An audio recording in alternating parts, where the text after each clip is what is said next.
निताई गौर प्रेमानंदे हरि हरि बोल। नमो विष्णुपादाय कृष्णपृष्ठाय भूतले श्रीमते भक्ति वेदांतो स्वामिनिति नामिने। नमस्ते सरस्वते देवे गौरवाणी प्रचारिणे निर्विशेष शून्यवादी पाश्चात्य देशोत्तारिणे। वाञ्छाकल्पतरुभ्यश्च कृपा सिन्धुभ्यो एव च पतितानां पावनेभ्यो वैष्णवेभ्यो नमो नमः। जय श्री कृष्ण चैतन्य प्रभु नित्यानंद श्री अद्वैत गदाधर शिवासादि गौर भक्तवृंद। हरे कृष्णा कृष्ण कृष्ण हरे हरे हरे राम राम राम हरे हरे। ओम नमो भगवते वासुदेवाय। ओम नमो भगवते वासुदेवाय। ओम नमो भगवते वासुदेवाय। नारायणं नमस्कृतं नरं चैव नरोत्तमं देवीं सरस्वती व्यासं ततो जयोमुदीरये। नष्टप्रायेषु अभद्रेषु नित्यं भगवती सेवया भगवती उत्तमश्लोके भक्तिर्भवति नैष्ठकी। हरे कृष्णा। সকলকে আমাদের ভক্তি শাস্ত্রী কলকাতা ইস্কন আয়োজিত ক্লাসে সুস্বাগতম। আমরা গতদিন আলোচনা করেছিলাম শ্রীমদ্ ভাগবত গীতার প্রথম অধ্যায় আমাদের কমপ্লিট হয়ে গেছে।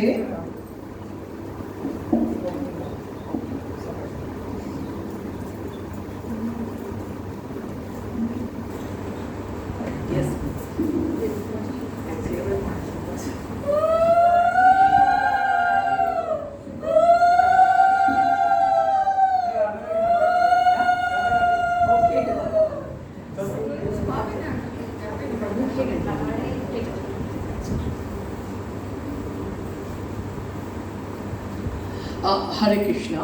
তো আমরা গত কিছুদিন ধরে আমরা যেটা আলোচনা করলাম শ্রীমদ্ ভগবত গীতার বিষাদ যোগ আমরা কমপ্লিট করেছি। তো আমরা আজকে ভগবত গীতার সাংখ্য যোগ দ্বিতীয় অধ্যায় শুরু করব শ্লোক নাম্বার 1 থেকে 10। কিন্তু তার আগে আমরা অধ্যায়ের সংগতি অধ্যায়ের কথা সার একটু জেনে নিই। এই অধ্যায় ভগবত গীতা দ্বিতীয় অধ্যায় পরমেশ্বর ভগবান শ্রীকৃষ্ণ শোকাকুলের ন্যায় অভিনয়কারী অর্জুনকে আত্মতত্ত্ব উপদেশ প্রদান করে স্থিতপ্রজ্ঞের লক্ষণ প্রকাশ করেছেন। পরমেশ্বর ভগবান শ্রীকৃষ্ণের কাছে তার শিষ্যরূপে অর্জুন আত্মসমর্পণ করেন এবং অনিত্য জড় দেহ ও শাশ্বত চিন্ময় আত্মার মূলগত পার্থক্য নির্ণয়ের মাধ্যমে অর্জুনকে শ্রীকৃষ্ণ উপদেশ প্রদান করতে শুরু করেন। দেহান্তর ক্রিয়া, পরমেশ্বরের উদ্দেশ্যে নিঃস্বার্থ সেবার প্রকৃতি এবং আত্মজ্ঞান লব্ধ মানুষের বৈশিষ্ট্যাদি সম্পর্কে শ্রীকৃষ্ণ ব্যাখ্যা উপস্থাপন করেন। আমরা এটা ধীরে ধীরে স্টেপ বাই স্টেপ দেখব। আর এই অধ্যায় সাংখ্য যোগ সম্বন্ধে শ্রীল প্রভুপাদের কি মন্তব্য তা একটু দেখে নি। কোন প্রভুজি পড়ুন, শুভঙ্কর প্রভুজি পড়ুন। দেখতে পাচ্ছেন না ওখান থেকে? হ্যাঁ পড়ুন। এই অধ্যায় সম্বন্ধে ছিল প্রভুপাদের মন্তব্য। গীতার এই অধ্যায়ে জড়দেহ ও চেতন আত্মার সম্বন্ধে বিশদভাবে আলোচনার মাধ্যমে পরম নিয়ন্তা ভগবান শ্রীকৃষ্ণ আমাদের বুঝিয়ে দিয়েছেন আমাদের স্বরূপ কি, আমাদের প্রকৃত পরিচয় কি, পারমাত্মিক তত্ত্বের উপলব্ধি এবং কর্মফলে নিরাসক্তি ছাড়া এই অনুভূতি হয় না। তাহলে আমরা কি দেখলাম? এই অধ্যায়ে আমরা দেখতে পাবো দেহ, আমরা প্রকৃতপক্ষে আমরা কে, আমাদের প্রকৃত স্বরূপ কি, আমরা দেহ না আমরা আত্মা, দেহ আর আত্মার মধ্যে কি পার্থক্য, এই বিষয়ে বিশদ আমরা আলোচনা করব। আর এই প্রথম অধ্যায়ের সঙ্গে দ্বিতীয় অধ্যায়ের যে লিঙ্ক, যে সংগতি, সেটা কি রকম? প্রথম অধ্যায়ে অর্জুন যুদ্ধ না করার জন্য যে যুক্তি সমূহ প্রদর্শন করেছিল, অর্জুনের কটা যুক্তি ছিল যুদ্ধ না করার জন্য? আমরা কটা? 5টা ছিল। আমরা কি কি আলোচনা, সব আমরা আলোচনা করিনি। আমরা কি কি আলোচনা করেছিলাম? প্রথম কি কারণ ছিল? অর্জুনের করুণা। করুণা বশত অর্জুন বলছিল যে আমি যুদ্ধ করব না। দ্বিতীয় কি ছিল? দ্বিতীয় ছিল উপভোগ। যদি আমি যুদ্ধে জয়লাভ করে সিংহাসন প্রাপ্ত হই, তাহলে আমি কাদের নিয়ে যুদ্ধ উপভোগ করব, কাদের নিয়ে এনজয় করব? কারণ এই যুদ্ধে সকলে মৃত্যু বরণ করবে। 2 নাম্বার, প্রথম ছিল করুণা, দ্বিতীয় ছিল উপভোগ, 3 নাম্বার যুদ্ধ না করার কি কারণ দেখিয়েছিল? পাপের ভয়। একদম ঠিক বলেছে মাতাজি, পাপের ভয়। বলল এই আত্মীয় স্বজন গুরুবর্গকে আমরা হত্যা করলে আমাদের পাপ হবে। আর 4 নাম্বার কি দেখিয়েছিল? কুলক্ষয়, যে যদি এই যুদ্ধে যারা প্রবীণ ব্যক্তি সকলে মৃত্যুবরণ করবে, ফলে অযোগ্য ব্যক্তিরা সিংহাসনে আসবে, তাতে ব্যভিচারী হয়ে যাবে এবং সেসব স্ত্রী লোকেরা আর কুলক্ষয় জনিত দোষ তিনি দেখিয়েছিলেন। এখন অর্জুনকে এই অধ্যায়ে শ্রীকৃষ্ণ প্রত্যেকটা এই যে 5টা কারণ আছে এক এক করে খণ্ডন করে দেখাবে, বলবে যে তুমি যুদ্ধ করো। তো প্রথম 1 থেকে 10 শ্রীকৃষ্ণের কাছে অর্জুনের আত্মসমর্পণ। তো অর্জুন অনেক কারণ দেখিয়েছে। 1 থেকে 10 শ্লোক আমরা এখন পড়ব, দেখব এখনো মনের মধ্যে অনেক কি আছে, অনেক সন্দেহ, অনেক প্রশ্ন আছে, সেগুলো ব্যক্ত করবে এবং অবশেষে শ্রীকৃষ্ণের কাছে নিজেকে আত্মসমর্পণ করবে। 5 নাম্বারটা মাতাজি সিদ্ধান্তহীনতা, সেটা আমরা এখানে জানতে পারবো, আজকে জানতে পারবো। গতকাল আমরা 4খানা করেছি, আজ আমরা 5 নাম্বার জানবো, সিদ্ধান্তহীনতা। ঠিক আছে? আচ্ছা, তার একটু রূপরেখাটা বলে দিই। শ্লোক 11 থেকে 30 কি বলছে?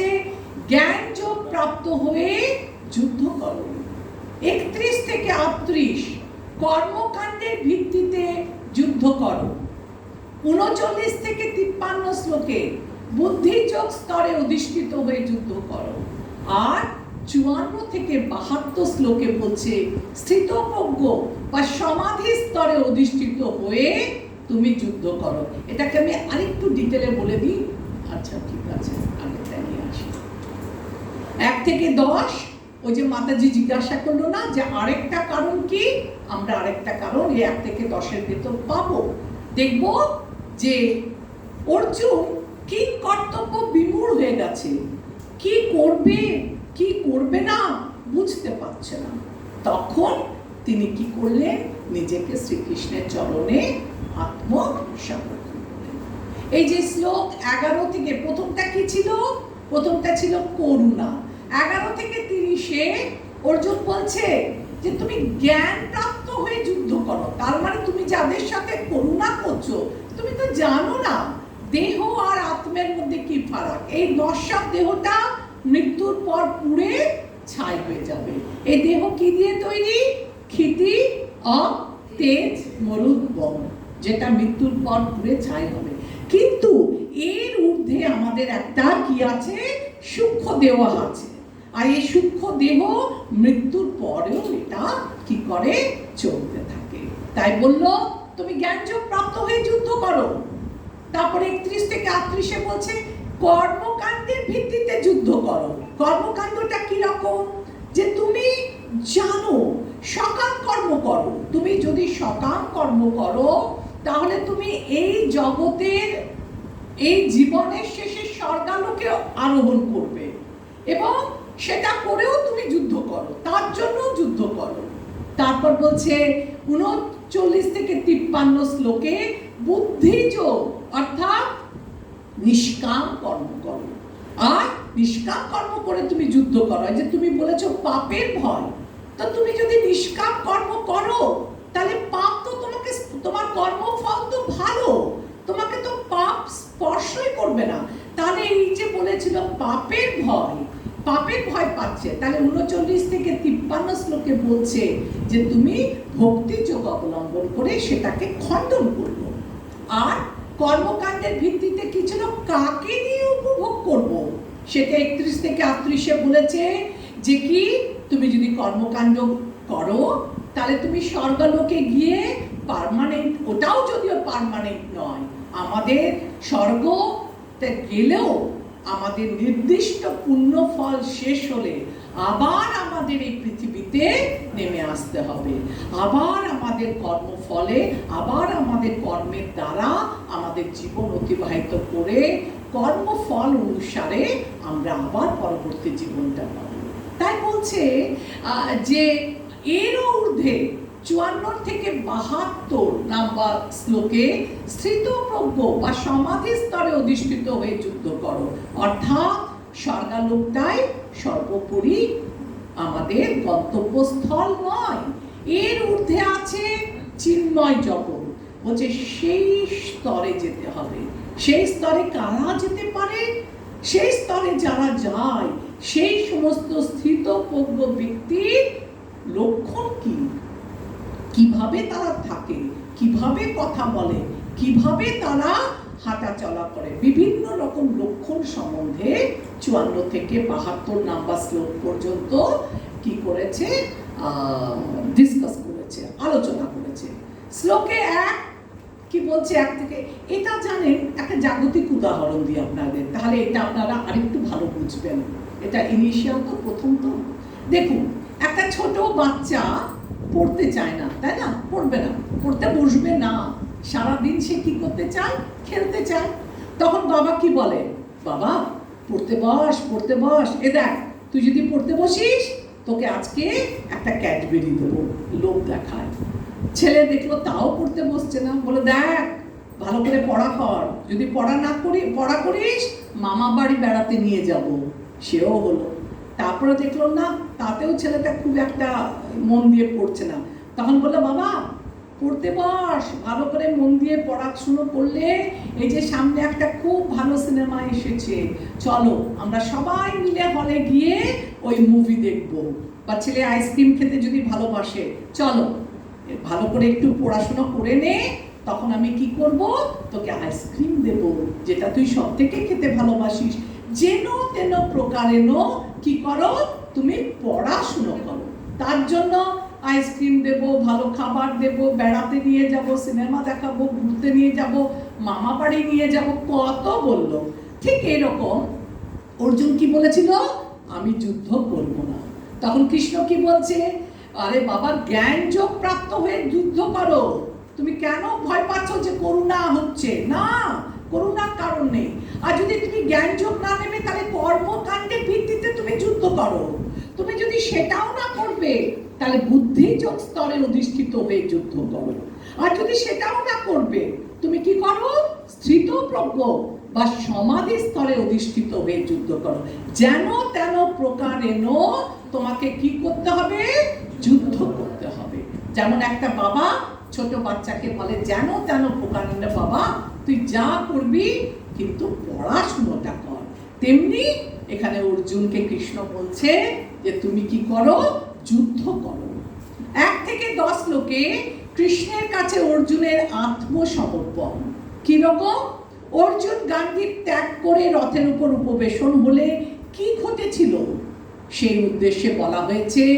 অর্জুনের করুণা অবস্থা দর্শন করে শ্রীকৃষ্ণের উক্তি।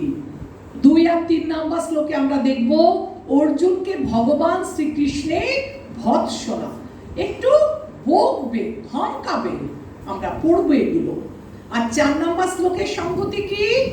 তখন অর্জুন যদি বলল যে আমি হৃদয়ের দুর্বলতা বশত যুদ্ধ হতে নিস্তর হচ্ছি না, কিন্তু এই যুদ্ধ কার্যে অন্যায় ও অধর্মকর বলেই তা থেকে আমি ক্ষান্ত হচ্ছি, এ কথা বুঝবার জন্য অর্জুন বলেছেন অর্জুনের আত্মপক্ষ সমর্পণ।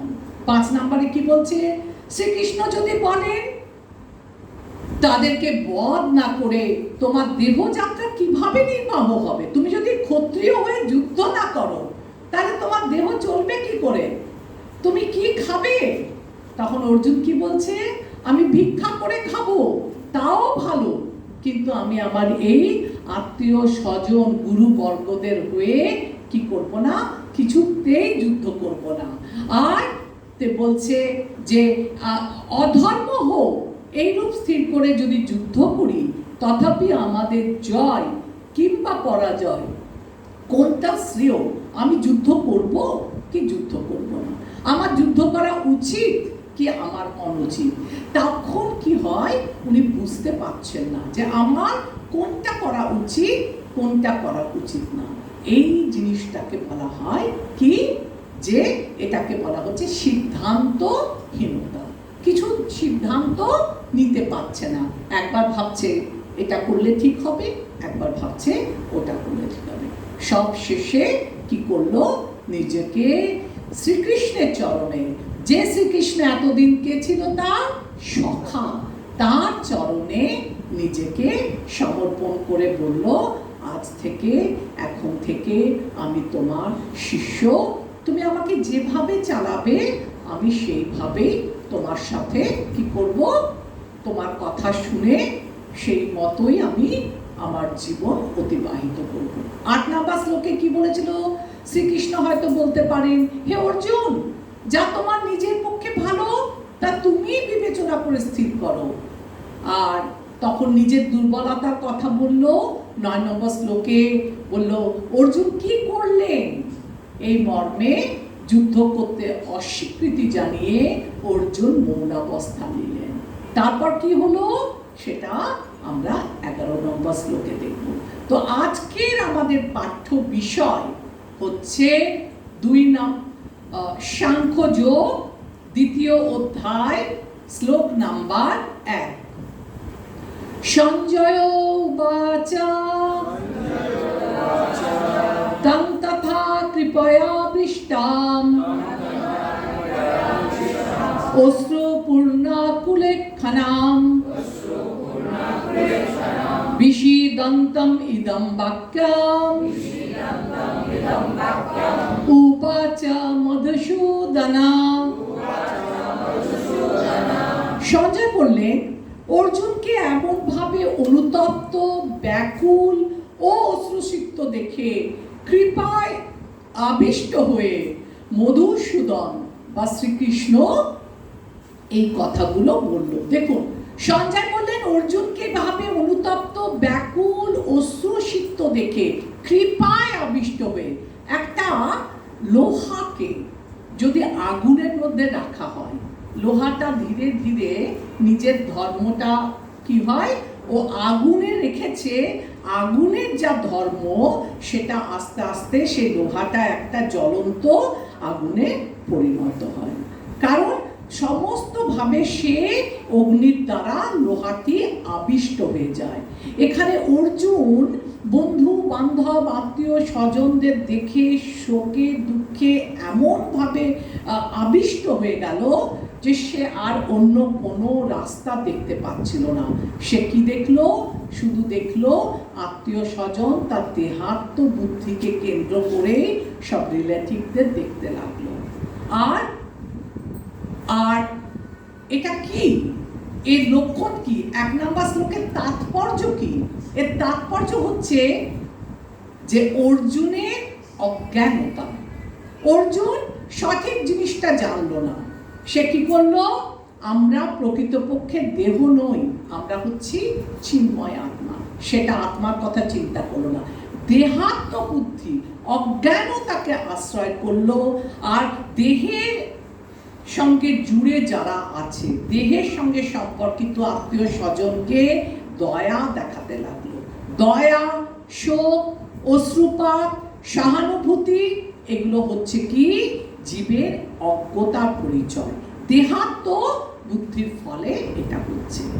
আর শূদ্রের কি সংজ্ঞা? যে দেখুন, বাইরের পোশাকের জন্য শোক করা উচিত না। বাইরের পোশাক কাকে বলছে? ওই যে আমরা বললাম আমাদের এই যে দেহটা, আমাদের দেহটা হচ্ছে একটা খাঁচা, একটা কেজ। এর ভেতর আছে আমাদের আত্মা।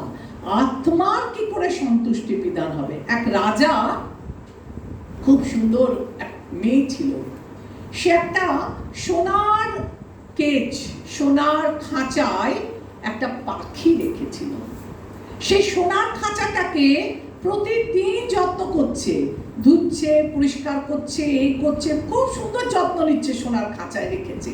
কিন্তু সোনার খাঁচার ভেতর যে পাখিটা আছে, সে পাখিটাকে খেতে দিচ্ছে না। তাহলে কি হবে? পাখিটা বাঁচবে না। যতই আপনি সোনার খাঁচাটাকে আদর যত্ন করে পরিষ্কার করুন, ধুচ্ছেন, যত সময় নষ্ট করছেন, যদি সোনার খাঁচারের ভেতর স্থিত পাখিটাকে অন্ন না দেন, তাহলে পরিণামে পাখিটা মৃত্যু হবে। ঠিক তেমনি এই যে আমাদের দেহ, আমরা এই দেহটাকে সাজাচ্ছি, গোছাচ্ছি, সুন্দর অলংকারে সজ্জিত করছি, সুন্দর বস্ত্র পরিধান করছি, কিন্তু এই খাঁচারূপী দেহর অন্তরে যে প্রাণ আছে, প্রাণ পাখি, যে আত্মা আছে, তার সাথে যদি আমরা আমাদের সম্বন্ধ স্থাপন না করি, তাকে যদি আমরা আহার না দিই, আহার কি? শ্রবণম কীর্তনম। এটা হচ্ছে এই প্রাণ পাখি, আমাদের আত্মার আহার। তাহলে কি হবে? তাহলে কখনোই আমরা ভগবত ধামে যেতে পারবো না। পুনরূপী জননম পুনরূপী মরণম পুনরূপী জননী জঠরে শয়নম। বারবার জন্ম মৃত্যু জরা ব্যাধি চক্রে আমরা আবর্তিত হব। তাই আমাদের উচিত, শূদ্রের সংজ্ঞা হচ্ছে যে যারা আমাদের স্থূল দেহ, দেহের জন্য যারা শোক প্রকাশ করছে, সেটা হচ্ছে শূদ্রের লক্ষণ। আর শ্রীকৃষ্ণকে বলেছে এখানে মধুসূদন। কেন না? শ্রীকৃষ্ণ একবার মধু নামক এক দৈত্যকে সংহার করেছিল।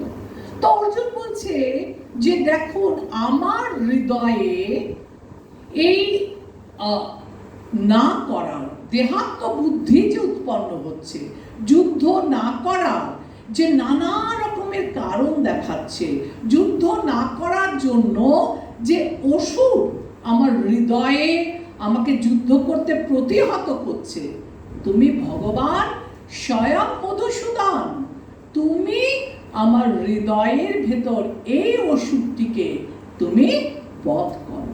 তাই এখানে অর্জুনকে কি বলা হচ্ছে? মধুসূদন। আর কেন ভগবত গীতা বলা হয়েছে? বলছে আমরা যারা অজ্ঞান ব্যক্তি, আমাদের শোক হয়, দুঃখ হয়, বলছে এই গীতা পড়লে এই অজ্ঞান ব্যক্তিদের শোক ক্রমে ক্রমে দূরীভূত হয়। আর আত্মোপলব্ধির ক্ষেত্রে দ্বিতীয় অধ্যায়ের ভূমিকাটা কি? আমি কে, আমি কোথা থেকে এসেছি, আমি এই পৃথিবীতে এসে এত কষ্ট পাচ্ছি কেন, ভগবান কি আছে, ভগবানের সাথে আমাদের কি সম্পর্ক, এই যে আমার মনে প্রশ্ন উঠছে, এটা হচ্ছে আত্ম উপলব্ধি। এটাকে বলা হয় অথাত ব্রহ্ম জিজ্ঞাসা। তো আমরা গীতা আর দেহ আর আত্মা সম্বন্ধীয় জ্ঞান আমরা দ্বিতীয় অধ্যায়ে দেখব যে দেহ আর আত্মা সম্বন্ধে আমাদের জ্ঞান দেবে। আর এটা কি? এটা আমাদের বুদ্ধিযোগ। এই বুদ্ধিযোগটা কি? বুদ্ধিযোগ হচ্ছে নিষ্কাম কর্ম।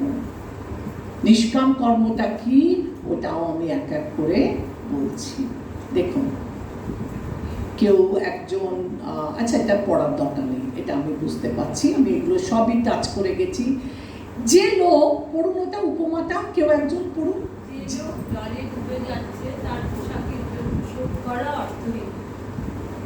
তেমনি নিচেটা পড়ুন। আচ্ছা, তেমনি যে লোক অজ্ঞান সমুদ্রে পতিত হয়েছে সে কেবল তার জড় দেহ রক্ষার মাধ্যমে রক্ষা পেতে পারে না। দেখুন, একটা লোক জলে ডুবে যাচ্ছে, আপনি তাকে তুলছেন না। আপনি যদি ওই জামাটাকে, যে দেহের যে পোশাক বহিরাগত, তাকে তোলেন, তাহলে মানুষটাকে কি বাঁচানো হলো? না, আসল মানুষটা ডুবে গেল, আর আমি ওপর থেকে তার পোশাকটা তুলে নিয়ে আসলেন। এটা কিরকম হলো? বলছে দেখুন, একটা কলিকালের মানুষ, বদ্ধ জীব, আপনি যদি তাকে ভগবত তত্ত্ব জ্ঞান না দেন, তাহলে আহার নিদ্রা ভয় মৈথুন এমনি করে সে পাশবিক জীবন যাপন করবে। কিন্তু এই পাশবিক জীবনের ঊর্ধ্বে আরেকটা জীবন আছে।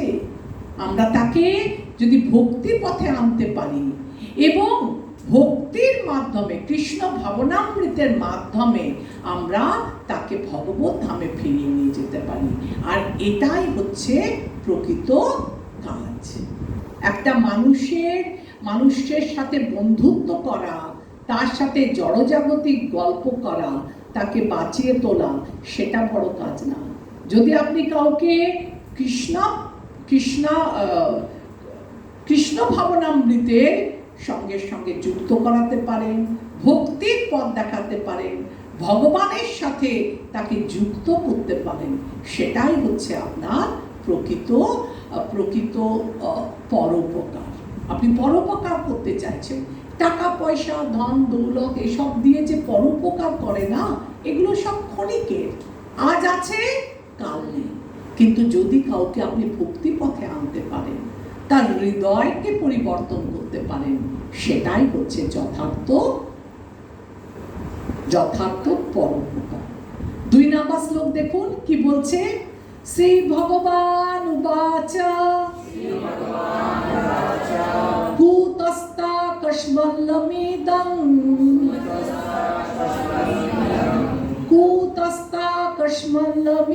বিষমে সমুপস্থিতাম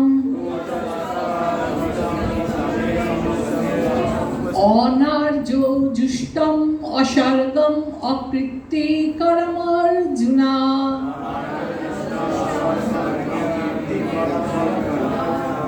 শ্রী ভগবান উবাচ কুতস্তা কস্মল্লমিদং বিষমে সমুপস্থিতাম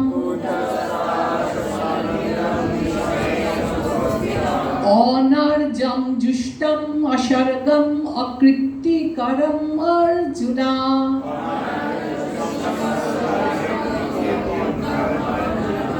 অনুবাদ। পুরুষোত্তম শ্রী ভগবান বললেন, প্রিয় অর্জুন, এই ঘোর সংকটময় যুদ্ধস্থলে যারা জীবনের প্রকৃত মূল্য বোঝে না, সেই সব অনার্যের মতো শোকানল তোমার হৃদয়ে কিভাবে প্রজ্বলিত হলো? এই ধরনের মনোভাব তোমাকে স্বর্গলোকে উন্নীত করবে না, পক্ষান্তরে তোমার সমস্ত যশরাশি বিনষ্ট করবে। তো দেখুন এখানে প্রথমেই বলে দিয়েছে শ্রী ভগবান উবাচ, এখানে বলেনি যে শ্রীকৃষ্ণ উবাচ, একদম শুরু থেকে বলে দিয়েছে কৃষ্ণ যে ভগবান। এ সম্বন্ধে গীতা যখন আমরা পড়তে এলাম এর সম্বন্ধে আর কোনো তর্কাতর্কি না, আমরা অলরেডি এই আলোচনা করে এসেছি যে শ্রীকৃষ্ণই হচ্ছে ভগবান। তাই আমরা এখানে আর কৃষ্ণর নাম নেব না, আর কোনো তর্কাতর্কি না, এখানে ডাইরেক্ট বলছে শ্রী ভগবান আছে। এবং এই ভগবান হচ্ছে পরম তত্ত্ব। এই পরম তত্ত্বটা কি? এই পরম তত্ত্বর চরম পরিণতি হচ্ছে কি ভগবান। এই ভগবান পরম তত্ত্বের তিনটে বিভাগ আছে। যারা ব্রাহ্মণ দীক্ষা নেয় এই প্রশ্নটা প্রথমেই করে তাদেরকে। তো এই পরম তত্ত্বের তিনটে ভাগ আছে। কি কি? ব্রহ্ম, পরমাত্মা, ভগবান। আর এই ব্রহ্ম হচ্ছে ভগবানের অঙ্গ কান্তি বা অঙ্গের জ্যোতি, এটা হচ্ছে আংশিক প্রকাশ। এরপরে পরমাত্মা আমরা আলোচনা করেছি, আমাদের হৃদয়ের ভেতর পরমাত্মা রূপে ভগবান সবার হৃদয়ের ভেতর বিরাজ করে, এটাও হচ্ছে ভগবানের আংশিক প্রকাশ। আর ভগবান পূর্ণরূপে প্রতিষ্ঠিত হয় কোথায়? না ঈশ্বর পরম কৃষ্ণ সচ্চিদানন্দ বিগ্রহ অনাদির আদি গোবিন্দ সর্বকারণ কারণ। বলছে ব্রহ্ম যেটা ভগবানের জ্যোতি, এটা হচ্ছে তুলনা করছে একটা সূর্য রশ্মির সঙ্গে, সূর্য রশ্মির সঙ্গে ব্রহ্ম জ্যোতিকে তুলনা করছে।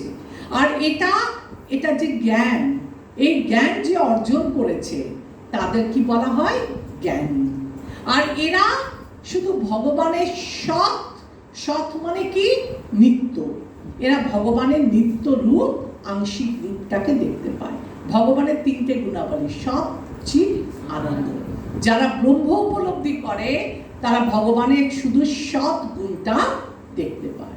এরপর পরমাত্মা, এই যে সূর্য রশ্মির সঙ্গে তুলনা করেছে, সূর্য রশ্মির সঙ্গে ব্রহ্ম। এবার সূর্য গোলক, এই সূর্য গোলকটা হচ্ছে পরমাত্মা। এটা কারা করে? এটার আরাধনা যোগ থেকে এই যে পরমাত্মার সঙ্গে যে যোগ স্থাপন করে, এরা কারা? এরা হচ্ছে যোগী। জ্ঞানীরা কি করে? ব্রহ্ম জ্যোতির আরাধনা করে, মৃত্যুর পর মুক্তি লাভ করে, তারা ব্রহ্ম জ্যোতির সাথে বিলীন হতে চায়। আর যোগীরা নিজেদের হৃদয়ে পরমাত্মা রূপে ভগবানকে দর্শন করে। কিন্তু এটাও আংশিক। এর মধ্যে কি কি আছে? সৎ মানে নিত্য, চিৎ মানে জ্ঞানময়। এই ভগবানের দুটো ক্যাটাগরি দেখতে পায়। আর যারা পূর্ণরূপে ভগবানের ভক্ত, কৃষ্ণ ভক্ত, তারা কি দেখে? তারা দেখে সূর্য রশ্মির পর সূর্য গোলক, তারপরে ভেতরে দেখবে যে স্বয়ং বিবস্বান সূর্যদেব সিংহাসনে বসে আছে, সেটা হচ্ছে সূর্যদেব। তো সেটা হচ্ছে সূর্যের পরিপূর্ণ রূপ, ভগবানকে দেখলো, সূর্যদেবকে দেখলো। আর এটা ভক্তির মাধ্যমে আমরা ভগবানকে পেতে পারি এই রূপ। তো ভক্তি কারা করে? ভক্তরা। আর তারা কি ভগবানের কোন কোন গুণ দেখছে? সৎ, চিৎ, আনন্দ। তারা ভগবানের তিনটে গুণের সাথেই যুক্ত আছে। এই যেটা আপনাদের আমি এতক্ষণ ধরে পড়ালাম সেটাই এটা এক্সপ্লেনেশন, যে এই একই পরম তত্ত্বের অনুসন্ধানে রত সূর্যরশ্মি, সূর্যগোলক ও সূর্যমণ্ডল, এই তিনটি একে অপরে পৃথক করতে পারে না। কিন্তু তবুও তিনটি বিভিন্ন স্তরে অন্বেষণকারীরা সমপর্যায় ভুক্ত না। এরা কিন্তু এক পর্যায়ে ভুক্ত না। এক পর্যায় বলতে এই যে জ্ঞানী, যোগী আর ভক্ত, এরা কিন্তু এক পর্যায়ে না। আমি না একটা জাগতিক উদাহরণ দিই, তাহলে আপনাদের এটা আরো সুন্দর করে আসবে। দেখুন, আমরা ঘরে আছি, কিচেনে ভগবানের ভোগ বানানো হচ্ছে, ঠিক আছে? কি বানাচ্ছে না, গাওয়া ঘি দিয়ে লুচি বানাচ্ছে। তো আপনি পাশের ঘর থেকে কি শুকবেন? প্রথমে গন্ধটা, ঘ্রাণ। এই ঘ্রাণটা হচ্ছে ব্রহ্ম, মানে আমি জাগতিক উদাহরণ বলছি। এই ঘ্রাণটা হচ্ছে সূর্য রশ্মি। এবার আপনি কাছে গেলেন, দেখি তো কি হলো। তখন দেখছেন গামলায় থরে থরে লুচি সাজানো আছে। এই যে আপনি দর্শন করলেন, এটা কি? পরমাত্মা, ঠিক আছে? আপনি প্রথমে ঘ্রাণ পেলেন, তারপরে আপনি লুচিকে দর্শন করলেন, সুন্দর করে ভোগ সাজানো হয়েছে, ভগবানের কাছে নিয়ে যাচ্ছে। তারপর ভগবানকে ভোগ অর্পণ করে সে প্রসাদটা, লুচিটা যখন প্রসাদ রূপে আপনি গ্রহণ করলেন, তখন আপনার আস্বাদনের মাধ্যমে এই লুচি কি এটা সবিস্তারে জানতে পারলেন। প্রথমে আপনি ঘ্রাণ পেলেন, এটা হলো ব্রহ্মজ্যোতি বা সূর্য রশ্মি। তারপরে আপনি দর্শন করলেন, এটাও কিন্তু আংশিক, ঘ্রাণটাও আংশিক লুচি, আর যেটা দর্শন করছেন লুচি থালায় সাজানো, এটাও হচ্ছে আংশিক। আর যখন আপনি সেটাকে আস্বাদন করলেন, তখন লুচি সম্বন্ধে আপনার পুরোপুরি জ্ঞানটা হলো। এটা হচ্ছে জাগতিক উদাহরণ। তো জাগতিক উদাহরণ বললে না প্রভুজিরা, মাতাজিরা একটু বুঝতে একটু ইজি লাগে, তাই क्या কি? अच्छा ना, आजकल तो लूची लूची एकादशी में भी होता है माता जी। लूची ना, वो जो आपका साबूदाना है ना, उनको मिक्सी में ग्राइंड करके बहुत सुंदर इसको पेल के, वो थोड़ा थोड़ा कटोरी रहता है ना, वो ग्लास, उसको ऊपर ऐसे ऐसे करके गोला गोला बना लेते हैं, एक ऐसे ऐसे बना करके। हाँ, पूरी आजकल बनता है एकादशी में। अच्छा चलो, प्रसाद का टॉपिक तो इंटरेस्टिंग है ना।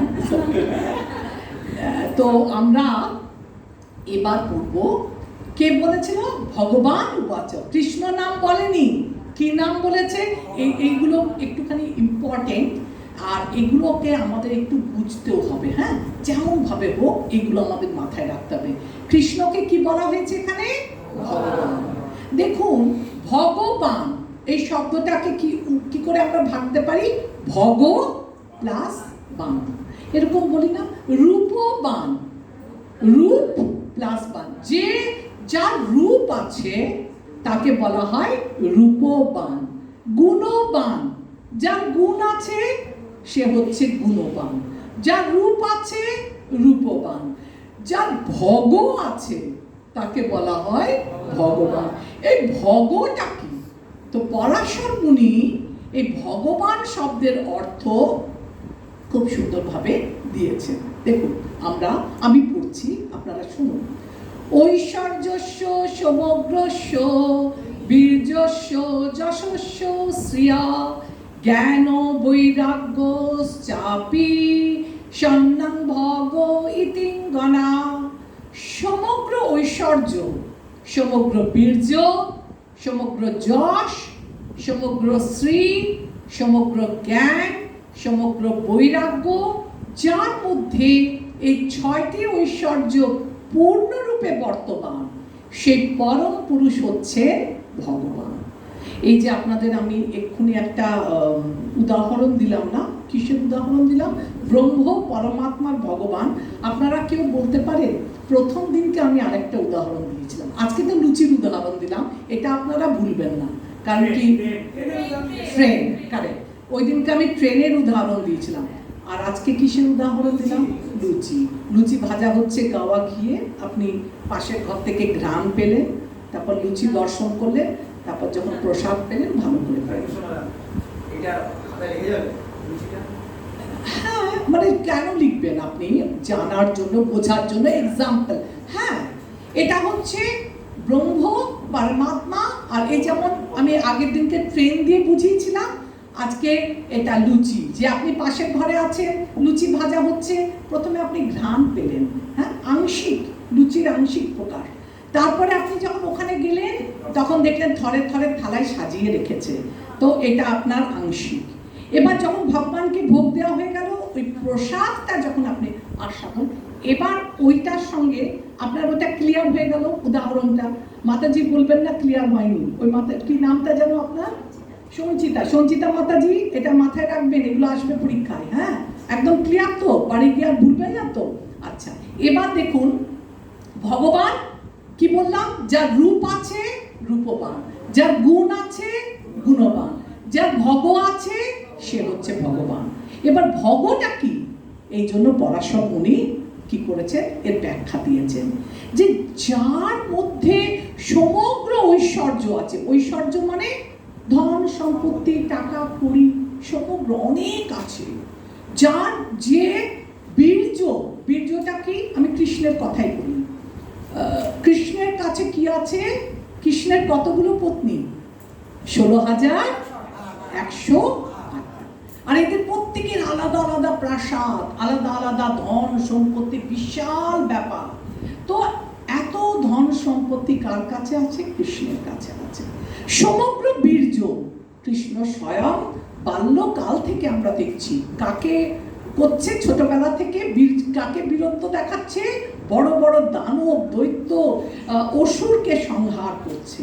তাহলে এ সম্বন্ধে কোনো কারো সন্দেহ নেই যে সমগ্র ঐশ্বর্য কৃষ্ণের কাছে আছে, সমগ্র বীর্য আছে, সমগ্র যশ, দ্বারকার রাজা যশস্বী, সব তার নাম ডাক খ্যাতি চারদিকে ছড়িয়ে পড়েছে। সমগ্র শ্রী, শ্রী মানে সমগ্র। কৃষ্ণ শব্দের অর্থ কি বলুন? সর্ব আকর্ষক, যারা মানে সবাইকে এত সুন্দর দেখতে যে তার রূপ সবাইকে আকৃষ্ট করে। তাহলে ভগবানের মধ্যে কি রয়েছে? শ্রীকৃষ্ণের মধ্যে সমগ্র ঐশ্বর্য, সমগ্র বীর্য, সমগ্র যশ, সমগ্র শ্রী, সমগ্র জ্ঞান। জ্ঞান কি করে রয়েছে? এই যে আমাদের গীতা, তিনি কুরুক্ষেত্রের রণাঙ্গনে মুখে কি করেছিল? অর্জুনকে গীতার জ্ঞান শুনিয়েছিলেন। আর সমগ্র বৈরাগ্য, বৈরাগ্যের উদাহরণটাও আপনাদের জানেন সকলে, কি বলুন তো? বৈরাগ্যটা এই কুরুক্ষেত্রের যুদ্ধক্ষেত্রে কৃষ্ণের একটা বৈরাগ্যের উদাহরণ দিন আপনারা, চিন্তা করুন।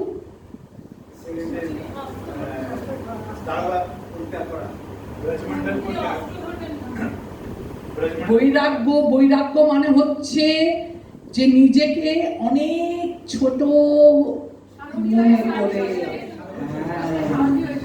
দেখুন শ্রীকৃষ্ণ স্বয়ং ভগবান, কিন্তু নিজের ভক্তকে আনন্দ প্রদান করার জন্য, নিজের ভক্তকে, নিজের ভক্ত নিজের সখাকে কি করলো? তিনি তার সাথে সারথি হতেও তিনি দ্বিধাবোধ করলেন না। তিনি সারথি হন আর যেই হন, সব ক্ষেত্রেই তিনি কিন্তু অচ্যুত। তো এই এতগুলো 6টা গুণ যার মধ্যে পরিপূর্ণ রূপে আছে, সেই হচ্ছে শ্রীকৃষ্ণ, সেই হচ্ছে ভগবান। ভগবান, হ্যাঁ।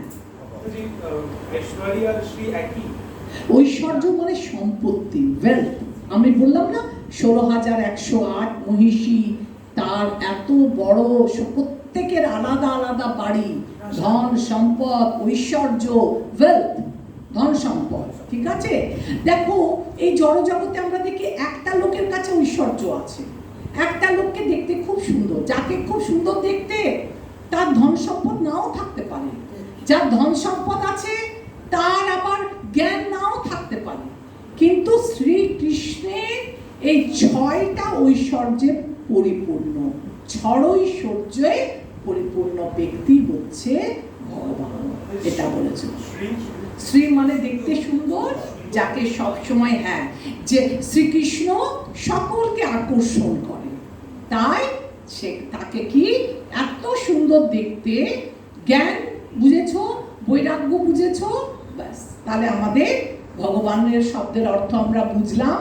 এবার আমরা দেখব কি বলছে কৃষ্ণ তাকে। ক্লৈবং মাস্ম গম পার্থ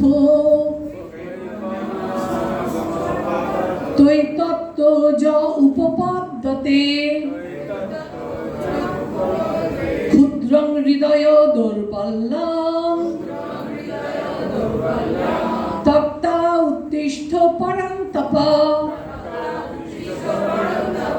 অনুবাদ: হে পার্থ, এই সম্মান হানিকর ক্লীবত্বের বশবর্তী হয়েও না। এই ধরনের আচরণ তোমার পক্ষে অনুচিত। হে পরন্ত, হৃদয়ের এই ক্ষুদ্র দুর্বলতা পরিত্যাগ করে তুমি উঠে দাঁড়াও। আপনারা না এই 2 নম্বর শ্লোকটা তাৎপর্য পড়বেন। কৃষ্ণই যে ভগবান তার অনেকগুলো ছোট ছোট উদাহরণ দিয়েছে। হ্যাঁ, এতে চাংশ কলা পুংস কৃষ্ণস্তু ভগবান সব। কৃষ্ণই যে ভগবান বিভিন্ন জায়গা থেকে তাৎপর্যে এর ব্যাখ্যা দিয়েছে। হ্যাঁ, আরেকটাও খুব সুন্দর আছে মনে হয়, ইন্দিরা কি ওটা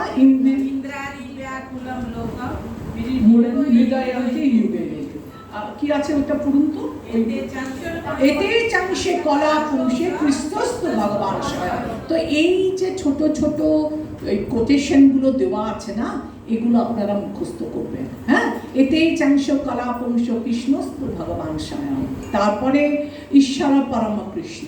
তারপরে কৃষ্ণই যে ভগবান সেটা শুধুমাত্র আপনি আমি বলছি না, এটা শাস্ত্রে কোথায় কখন কিভাবে বলা হচ্ছে, এই ছোট্ট ছোট্ট এইগুলোকে আপনারা মনে রাখবেন। ঠিক আছে? আর এই শ্লোকে 3 নম্বর শ্লোকে ভগবান তাকে একটু বকেছে ভালো মতো। কেন? এটা বলছে কৃষ্ণ, অর্জুন বলছিল যুদ্ধ করবে না, তাই তাকে ক্লীবত্বে বশবর্তী হলো না। এই যে ক্লীবত্ব কথাটা, এটা কিন্তু একটা অপমানজনক কথা। কারণ এখানে কিন্তু অর্জুনের পুত্র প্রেজেন্ট, সে কিন্তু ক্লীবত্ব নয়, কিন্তু অর্জুনকে ভগবান নপুংসক বলেছে, যেখানে তার পুত্র অভিমন্যু উপস্থিত। মানে যার ছেলেও না মেয়েও না বলি না আমরা, নপুংসক ওটাকে বলছে। কেন বলছে? বলছে এটারও একটা খুব সুন্দর গল্প আছে, বলেই দিই। একবার অর্জুন ইন্দ্রকে সহায়তা করার জন্য স্বর্গে গমন করেছিল, আর স্বর্গে গমন করে এক অসুরকে হত্যা করেছিল। ইন্দ্র খুব খুশি, কার উপরে? অর্জুনের উপরে। আর স্বর্গে ইন্দ্রিয় তৃপ্তি হয় না, বিভিন্ন রকমের অপ্সরারা আসে। হ্যাঁ, তো অপ্সরা এসে অর্জুনকে উর্বশী নানাভাবে অর্জুনকে তার মনোরঞ্জন করার চেষ্টা করছে, কিন্তু অর্জুন মাতৃক জ্ঞানে তার দিকে দেখছে না। তো এটাতে খুব কি বলবো, আপনার সামনে যদি একটা বিশ্ব সুন্দরী আসে আর আপনি যদি তাকে দেখে চোখটা বন্ধ করে দেন, তাহলে বিশ্ব সুন্দরীর অবস্থা কি বলুন তো? সে বিশ্ব সুন্দরী, আপনি চোখটা বন্ধ করে দিলেন, তো তার খারাপ লাগবে না? আর মনে করুন আপনি কাউকে অনেক রান্না করেছেন যত্ন করে সারাদিন, এবার তাকে খেতে দিয়েছেন, এবার সে যদিও বলে না না আমি খাবো না, তাহলে আপনার মনটা কত খারাপ হয় কি হয় না? যে সারাদিন ধরে রান্না করলাম, বলছে খাবো না। তো তেমনি এই যে অপ্সরা, এরা সবাইকে নিজের ইন্দ্রিয় দিয়ে খুশি করে। তো অর্জুন সেটা নিতে নারাজ, কোনো আলাপ আলোচনা করতে বা সম্ভব করতে চাইছে না। বলছে আমি শুনেছি, অর্জুন বলছে কেন কেন তুমি চাইছো না? তখন বলছে আমি শুনেছি আমার পূর্বপুরুষ তোমার দ্বারাই আমার বংশ এসেছে, তোমার দ্বারাই সম্ভব করে আমার পূর্বপুরুষের থেকে আমি, অথচ তুমি আমাকে সেই অর্থে তুমি আমার তুমি আমার প্রপিতামহ, তারও পিতামহ, সেই বংশগত সূত্রে হলে আমি তোমাকে সেই দৃষ্টিতে তাকাতে পাচ্ছি না। আমি তোমাকে মাতৃজ্ঞানে, সেই জ্ঞানে তোমাকে আমি দেখছি। এবার সেটা কি তার ভালো লাগবে? সে উর্বশীর ভালো লাগেনি। তখন উর্বশী বলছে হ্যাঁ, আমাকে নিয়ে স্বর্গে এত কাড়াকাড়ি, এত সব মানে দেবতারা আমাকে নিতে চায়, পেতে চায়, আর তুমি আমার দিকে আমাকে কি করলো, আমাকে পরিত্যাগ না, তুমি আমাকে ফিরিয়ে দিলে, তো আমি তোমাকে অভিশাপ দেব। তো অভিশাপ দিয়েছিল কি, তুমি 1 বছর তুমি এই নপুংসক হয়ে থাকবে। এবার ভগবান যা করে মঙ্গলের জন্য, আমরা বলি না, যখন এদের ছিল না, 1 বছর অজ্ঞাতবাস ছিল, তখন অর্জুন এই অভিশাপটা কাজে লেগেছিল। তখন উত্তরাকে, বিরাট রাজ্যের কন্যা উত্তরাকে নৃত্য শিখিয়েছিল 1 বছর। আর 1 বছর পরে আর নপুংসক ছিল না, 1 বছর পরে আবার সে দেবতা। তো আমরা বলি না, ভগবান যা করে তার অভিশাপটা কাজে লেগে গেছিল। আমি কেন এত গল্প করলাম? আচ্ছা, ভগবান চাননি ক্ষত্রিয় অর্জুন ক্ষত্রিয় সন্তান বলে কুখ্যাত হোক, এবং যেখানে ভগবান স্বয়ং তাকে পরিচালিত করছে, আমরা কি করে বুঝবো ভগবান অর্জুনকে পরিচালিত করছে? আমি আগের দিন ক্লাসে বলেছিলাম, ভগবান কৃষ্ণ যে অর্জুনকে পরিচালনা করছে, আমরা কি করে বুঝবো? কৃষ্ণকে কি নামে ডাকা হচ্ছে? ঋষিকেশ। ঋষিকেশ মানে যিনি সমস্ত সকলের ইন্দ্রিয়গুলোকে তিনি কি করে, কন্ট্রোল করে। তো এই যুদ্ধে পরিচালনা করছে ভগবান স্বয়ং অর্জুনকে। তাই অর্জুনকে চাইনি যে সে ক্ষত্রিয় ধর্ম থেকে বিচ্যুত হোক। অর্জুন, তুমি পিতাপুত্র, বিশ্ববিজেতা, আমার সখা, এইভাবে কাতরতা প্রদর্শন করো না। অর্জুন ভাবতে পারে যুদ্ধ না করাটা পূজনীয় এবং আত্মীয়র প্রতি শ্রদ্ধা প্রদর্শন, কিন্তু ভগবান বললেন এটা তার ক্ষুদ্র মনের দুর্বলতা। এইটা কিন্তু আপনাদের ক্লোজ বইয়ে কোশ্চেন আছে। কি কোশ্চেন না? কোশ্চেনটা হচ্ছে এরকম মনে হয় যে ক্ষুদ্রং হৃদয় দুর্বলং শব্দটির অর্থ কি? তো শব্দটার অর্থ কি না, হৃদয়ের এই ক্ষুদ্র মনের দুর্বলতা। হে পরমতপ, পরমতপ মানে কি? যিনি শত্রুকে জয় করে, যিনি শত্রুকে বিনাশ করে দেয়। বলছে তুমি পরমতপ, আর তুমি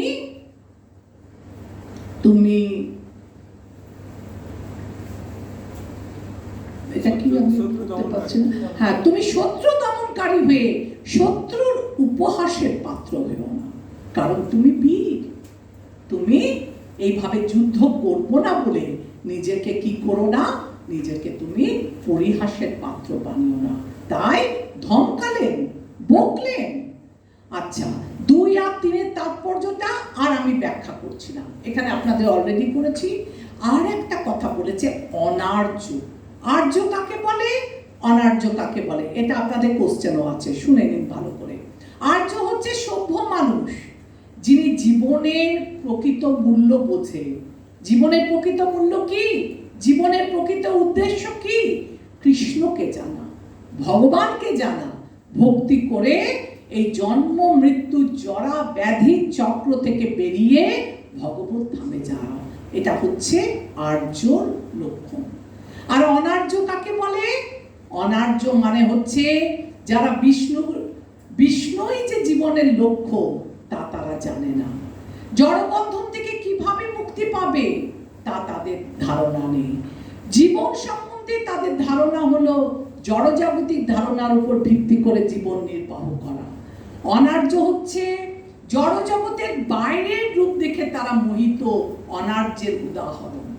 ক্ষত্রিয় হওয়া সত্ত্বেও অর্জুন যুদ্ধকে অস্বীকার করে তার কর্তব্য কর্ম থেকে বিরত।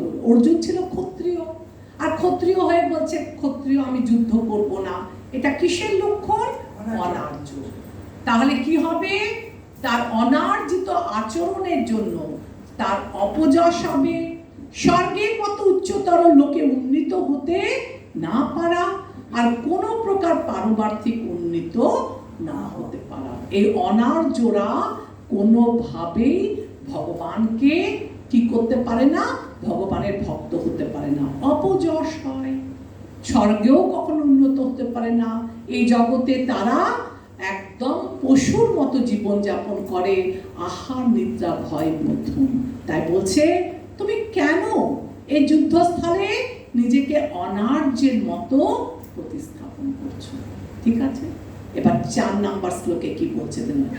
কথম ভীষ্মম অহং সংখ্যে দ্রোণং চ মধুসূদনা ইষুভি প্রতিযোৎস্যামি পূজার হর্বরিষূদনা। অর্জুন বললেন, হে অরিষূদন, হে মধুসূদন, এই যুদ্ধক্ষেত্রে ভীম ও দ্রোণের মতো পরম পূজনীয় ব্যক্তিদের কেমন করে আমি বাণের দ্বারা প্রতিদ্বন্দ্বিতা করব? যেহেতু এখন তার মধ্যে কি এসে গেছে, দেহাত্মবুদ্ধি। অর্জুন আবার উল্টো তর্ক করছে, বলছে কিভাবে আমি এই ভীষ্ম দ্রোণের মতো গুরুদেবদের, পিতামহদের আমি আমি আমার তীর ধনুক দ্বারা তাদের সামনে প্রতিদ্বন্দ্বিতা করব। তারপরে আবার তর্ক করবে, তুমি কি পারবে? ভগবানকে বলছে, তুমি হচ্ছ কোন বংশীয়? বিষ্ণু বংশীয়, তুমি পারবে? তুমি তো যুদ্ধ করেছো এই অসুরদের সাথে, তুমি যুদ্ধ করেছো যারা কাপুরুষ, তুমি যুদ্ধ করেছো যারা দৈত্য দানব তাদের সাথে, তুমি কি কখনো পারবে? তোমার সামনে যদি পিতামহ, তোমার সামনে যদি মাতা, এইরকম বীর বীর পুরুষ চলে আসে, আত্মীয় স্বজন চলে আসে, তখন বলছে বয়োজ্যেষ্ঠ আমার থেকে যারা বৈষ্ণব সদাচার, কি বয়োজ্যেষ্ঠরা যদি আমাদের বকে, বৈষ্ণবদের গুরু মহারাজেরা যদি আমাদের ধমকও দেয়, আমরা সেটাকে কি মনে করব? ওটা আমাদের আশীর্বাদ। তাই আমাদের শিক্ষা দেওয়ার জন্য আমাদের গুরুবর্গীয় স্থানে যারাই আমাদের বকু, আমরা কিন্তু তাদের প্রতি উত্তর দেব না, তাদের সাথে তর্ক করব না। এটাই হচ্ছে সাধারণ শিষ্টাচার। গুরুজনেরা যদি কখনো রূঢ় আচরণও করে, তবুও তাদের সাথে মৌখিক তর্কযুদ্ধ করা কখনোই উচিত না। তাই অর্জুন ছিলেন গুরুদেব, অর্জুনের যুক্তি ছিল গুরুদেবের অস্ত্র দিয়ে আঘাত করাটা অধর্ম। শত্রুদের সঙ্গে যুদ্ধ করতে গিয়ে পিতামহ বা গুরুকে ফুল দিয়ে পূজা করার পরিবর্তে অস্ত্র দিয়ে প্রহার করাটাকে সে সমীচীন বলে মনে করছিল না। 5 নাম্বার শ্লোক দেখুন। গুরুনা হত্যাহি মহানুভাবা শ্রেয় ভুক্তং ভৈক্ষমপি লোকে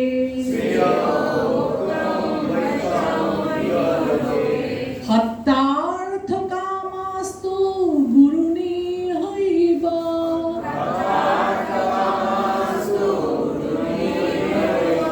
ভুঞ্জি অভোগান রুধির প্রদিধান। অনুবাদ: আমার মহানুভব শিক্ষা গুরুদেব জীবনহানি করে এই জগৎ ভোগ করার থেকে বরং ভিক্ষা করে জীবন ধারণ করা ভালো। তারা পার্থিব বস্তুর অভিলাষী হলেও আমার গুরুজন তাদের হত্যা করা হলে যুদ্ধলব্ধ সমস্ত ভোগ্য বস্তু তাদের রক্ত মাখা হবে। দেখুন বারবার কিন্তু অর্জুন কি করছে, চাইছে যাতে করে গুরুকে সম্মান দিতে। গুরুকে যদি বলছে আমি হত্যাও করি, তাহলে কি হবে না, আমি জয়লাভ করে যে ভোগ্য বস্তু থাকবে সেগুলো যেন মনে হবে সবই রক্ত মাখা। তাই গুরুকে সম্মান দেওয়ার জন্য, আত্মীয় স্বজনকে সম্মান দেওয়ার জন্য অর্জুন এই যুদ্ধক্ষেত্র থেকে বিরত হতে চেয়েছে। আচ্ছা, তাৎপর্য একটা আছে। শাস্ত্রনীতি অনুসারে যে গুরু জঘন্য কাজে লিপ্ত হয়েছে এবং ভালো মন্দ বিচারবোধ হারিয়ে ফেলেছে, তাকে পরিত্যাগ করা উচিত। গুরুকে কখন পরিত্যাগ করা উচিত? যে গুরু ভালো মন্দ বোধ হারিয়ে ফেলেছে, জঘন্য কাজে লিপ্ত আছে, সেই গুরুকে আপনারা বলতে পারবেন যে কোন গুরুকে পরিত্যাগ করেছিল? বামনদেবের গল্প জানেন আপনারা? হ্যাঁ হ্যাঁ, বলি মহারাজের কাছে যখন গেল, তখন ওই বলি মহারাজের গুরুদেব কে ছিল? শুক্রাচার্য বুঝতে পেরে গিয়েছিল এই বামনদেব আর কেউ না, ইনি কে? ইনি হচ্ছেন স্বয়ং বিষ্ণু। তো বলছে তুমি একে কিচ্ছু দিও না, তোমার সব কিছু নিয়ে নেবে। কিন্তু বলি মহারাজ ভাবছে এই যে আমি যজ্ঞ করলাম, এই যজ্ঞের অপর নামটাই কি? বিষ্ণু। এই বিষ্ণুর জন্যই তো যজ্ঞ করা। তো যদি এটা ভগবানও হয় তাহলে ক্ষতি কি? আমি কেন আমার দান থেকে বিরত হব? এই বলে সে গুরু মহারাজের তার নিজের গুরুদেবের কথা অবাধ্য হয়েছিল। আরও আমরা দেখি যে ভীষ্ম একবার তার গুরুদেবেরকে সাথে যুদ্ধ করেছিল। কেন? সে অম্বালিকা, অম্বা 3 কন্যাকে হরণ করে এনেছিল। তাদের মধ্যে অম্বা কি ছিল? বাগদত্তা ছিল কারু। সে বলে তুমি আমায় স্পর্শ করেছো, তোমাকে বিয়ে করতে হবে। ভীষ্ম প্রতিজ্ঞা করেছিল আমি বিয়ে করব না, তখন তাকে ফিরিয়ে দিতে চেয়েছিল। তখন অম্বা গিয়ে তার গুরুদেবকে নালিশ করেছিল যে তোমার এই শিষ্য আমার পানি গ্রহণ করেছে, আমার হাত ধরে রথে চড়িয়েছে, আর এখন আমাকে বিয়ে করতে নারাজ। তো এইরকম কিছু কিছু ক্ষেত্রে আমরা দেখি যে গুরুকে ত্যাগ করে, গুরুর সঙ্গে যুদ্ধ করে। তো বলছে যে যে গুরু শাস্ত্রনীতি অনুসারে, যে গুরু জঘন্য কাজ করে লিপ্ত হয়েছে, ভালো মন্দ বিচারবোধ হারিয়ে ফেলেছে, সেগুলোকে পরিত্যাগ করা উচিত। কিন্তু বলছে এখানে এই দ্রোণাচার্য, ভীষ্ম, এদেরকে কেন বলছে জঘন্য কাজে? তার কারণ হচ্ছে এরা অধর্মের পক্ষ নিয়েছিল। আর ভীষ্ম প্রতিজ্ঞা করেছিল যে আমি সারা জীবন ধরে হস্তিনাপুরের সিংহাসনে যে রাজাই বসুক তাকে আমি কি করব? তাকে আমি রক্ষা করব। অতএব সে তার প্রতিজ্ঞা রক্ষা করছে। আর দ্রোণাচার্য কি হয়েছিল?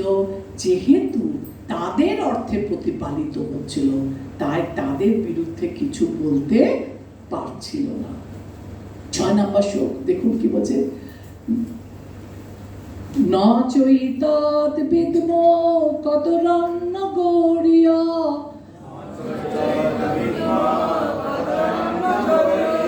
যদ্বা জয়ম যদি দান জয়ু।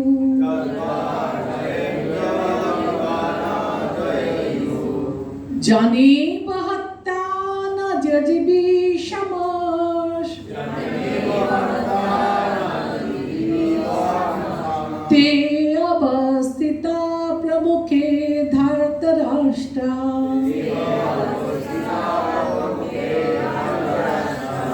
এইবার যে মনের দ্বন্দ্ব, মনের এই যে আমাদের 6 নাম্বার কারণটা ছিল কি না? সিদ্ধান্তহীনতা। দেখুন, তাদের জয় করা শ্রেয় না তাদের দ্বারা পরাজিত হওয়া শ্রেয়, তা আমি বুঝতে পারছি না। আমরা যদি ধৃতরাষ্ট্রের পুত্রদের হত্যা করি তাহলে আমাদের আর বেঁচে থাকতে ইচ্ছা করবে না। তবুও এই রণাঙ্গনে তারা আমাদের সামনে উপস্থিত হয়েছে। এই যে মনের মধ্যে একটা দ্বন্দ্ববোধ, what to do what not, আমাদের কি করা উচিত কি করা উচিত না, এইটাকে বলছে সিদ্ধান্তহীনতা। আর ঠিক আছে, অর্জুনের যুক্তিসমূহ 6 নম্বর তাৎপর্যের মধ্যে যেটা আছে, অর্জুনের যুক্তিসমূহ বিচার করলে তার মধ্যে নিম্নোক্ত সদ্গুণগুলো আমরা আছে বলে প্রমাণিত হয়। অর্জুনের মধ্যে যে সদ্গুণগুলো আছে তা আমরা 6 নম্বর তাৎপর্য থেকে পাচ্ছি। কি? তিনি ভগবানের এক মহান ভক্ত। অর্জুনের মধ্যে কি কি সদ্গুণ আছে? 1 নম্বর কি? অর্জুন হচ্ছে ভগবানের। 2 নম্বর, তিনি একজন অত্যন্ত জ্ঞানী ব্যক্তি। 3 নম্বর, মন ও ইন্দ্রিয়ের উপর পূর্ণ নিয়ন্ত্রণ তার আছে। 4 নম্বর, ভিক্ষা করে জীবন নির্বাহ করতে চাইছেন, এটি বৈরাগ্যের লক্ষণ, অর্থাৎ তার মধ্যে বৈরাগ্যও আছে। 5 নাম্বার, শ্রীকৃষ্ণের পারমার্থিক গুরু নির্দেশনার প্রতিও তার পরিপূর্ণ বিশ্বাস আছে। আর উপসংহারে এসব গুণ তাকে মুক্তি লাভের যোগ্য করেছে। এবার দেখি আমরা 6 নাম্বার শ্লোকে কি বলছে। 6 নাম্বার শ্লোকে বলছে যে অর্জুন রাজকীয় পরিবারে জন্মগ্রহণ করেছে। তিনি সম্পূর্ণ অনাসক্ত ছিলেন, কেননা তিনি ভিক্ষা করতে চেয়েছিলেন। একটা রাজার ছেলের পক্ষে ভিক্ষা করা, সে কি সত্যিই করতে পারবে? যে ক্ষত্রিয়, সে ক্ষত্রিয় ধর্ম পালন করে, কিন্তু ভিক্ষাবৃত্তি কি করতে পারবে? কিন্তু সে মনে মনে বৈরাগ্য অর্জন করেছিল। ভিক্ষা ও যুদ্ধ, এ দুটোর মধ্যে কোনটা শ্রেষ্ঠ? তখন অর্জুন বলেছিল ভিক্ষা, কেননা এতে হিংসা নেই। কিন্তু ক্ষত্রিয় হিংসা করতে পারে, ক্ষত্রিয় ধর্মই হচ্ছে হিংসা করা। তখন সে মনের মধ্যে কি হয়ে গেল? সে মনের মধ্যে দ্বন্দ্বতে পড়ে গেল যে আমি যুদ্ধ করব না যুদ্ধ ত্যাগ করব, আমার কি করা উচিত আর কি করা উচিত না। দেখুন, এই শ্লোকটা আপনাদের মুখস্থ করতে হবে, এবং এটা আপনারা কিভাবে মুখস্থ করবেন? উচ্চারণের দিকে ধ্যান দেবেন, আর যখন আপনারা শ্লোক বলবেন এটা 2-4 বার আমরা এখন এখানে আবৃত্তি করে নিই, তাহলে এটা আপনারা ঘরে গিয়ে আজকে সবাই মুখস্থ করবেন। আমি একবার পড়ে নিই, আপনারা একবার শুনুন, তারপরে এক লাইন করে। কার্পণ্য দোষ উপহাত স্বভাব পিচ্ছামি তং ধর্ম সমূঢ় চেতা যশ্রেয়সাৎ নিশ্চিতং ব্রূহিতং মে শিষ্যাস্তেহং সাধি মাং তং প্রপন্নাম। একসাথে করি আমরা। কার্পণ্য দোষ উপহাত স্বভাব পিচ্ছামি তং ধর্ম সমূঢ় চেতা যশ্রেয়সাৎ নিশ্চিতং ব্রূহিতং মে শিষ্যাস্তেহং সাধি মাং তং প্রপন্নাম। আরেকবার। কার্পণ্য দোষ উপহাত স্বভাব পিচ্ছামি তং ধর্ম সমূঢ় চেতা যশ্রেয়সাৎ নিশ্চিতং ব্রূহিতং মে শিষ্যাস্তেহং সাধি মাং তং প্রপন্নাম। আজকেই বাড়ি গিয়ে সুর লাগিয়ে এটা মুখস্থ করবেন। আপনি সুর লাগালে এটা ঝপাত করে মুখস্থ হয়ে যাবে, ঠিক আছে? কি বলছে অনুবাদে? কার্পণ্যজনিত দুর্বলতার প্রভাবে আমি এখন কিংকর্তব্য বিমূঢ় হয়ে পড়েছি এবং আমার কর্তব্য সম্বন্ধে বিভ্রান্ত হয়েছি। এই অবস্থায় আমি তোমাকে জিজ্ঞাসা করছি, এখন কি করা আমার পক্ষে শ্রেয়স্কর তা আমাকে বলো। আমি এখন তোমার শিষ্য এবং সর্বতোভাবে তোমার শরণাগত, দয়া করে তুমি আমাকে নির্দেশ দাও। এই যে কার্পণ্য দোষে, কার্পণ্য মানে কৃপণ। কৃপণ কাকে বলে? যে ব্যক্তি জীবনের সবচেয়ে মূল্যবান সম্পদের সৎ ব্যবহার করে না। কি? আমরা মনুষ্য জীবন পেয়েছি 84 লাখ যোনি ভ্রমণ করে, আর এই মনুষ্য জন্ম লইয়া রাধা কৃষ্ণ না বুঝিয়া জানিয়া শুনিয়া বিষ খাই। আমাদের চাই মনুষ্য জীবনের উদ্দেশ্য হচ্ছে কৃষ্ণকে জানা, আর কৃষ্ণকে জেনে এই জন্ম মৃত্যু জরা ব্যাধির চক্র থেকে আমরা আমাদের নির্গত করতে পারি। ভক্তির মাধ্যমে আমরা ভগবত ধামে চলে যেতে পারি। যে ব্যক্তি জীবনের সবচেয়ে মূল্যবান সম্পদ ব্যবহার করে না, মনুষ্য জীবন যার পশু জীবনের মতো স্ত্রী পুত্র পরিবারের সঙ্গে অত্যধিক আসক্ত হয়ে দেহগত জড় বিষয়ের পেছনে তাদের মূল্যবান সময় নষ্ট করেছে, তাদের বলা হচ্ছে কৃপণ।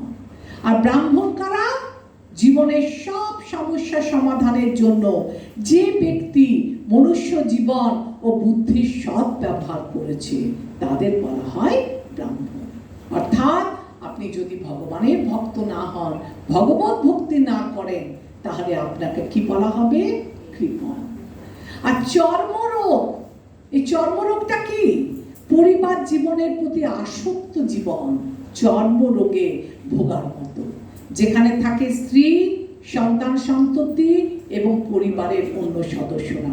কেবল আপনি পরিবার নিয়ে মেতে গেলেন, আপনি হরি ভজন করলেন না। তাহলে কি হবে? আপনার বাড়িটাকে আপনি কৃষ্ণ কেন্দ্রিক বাড়ি করুন, কৃষ্ণ থাকবে।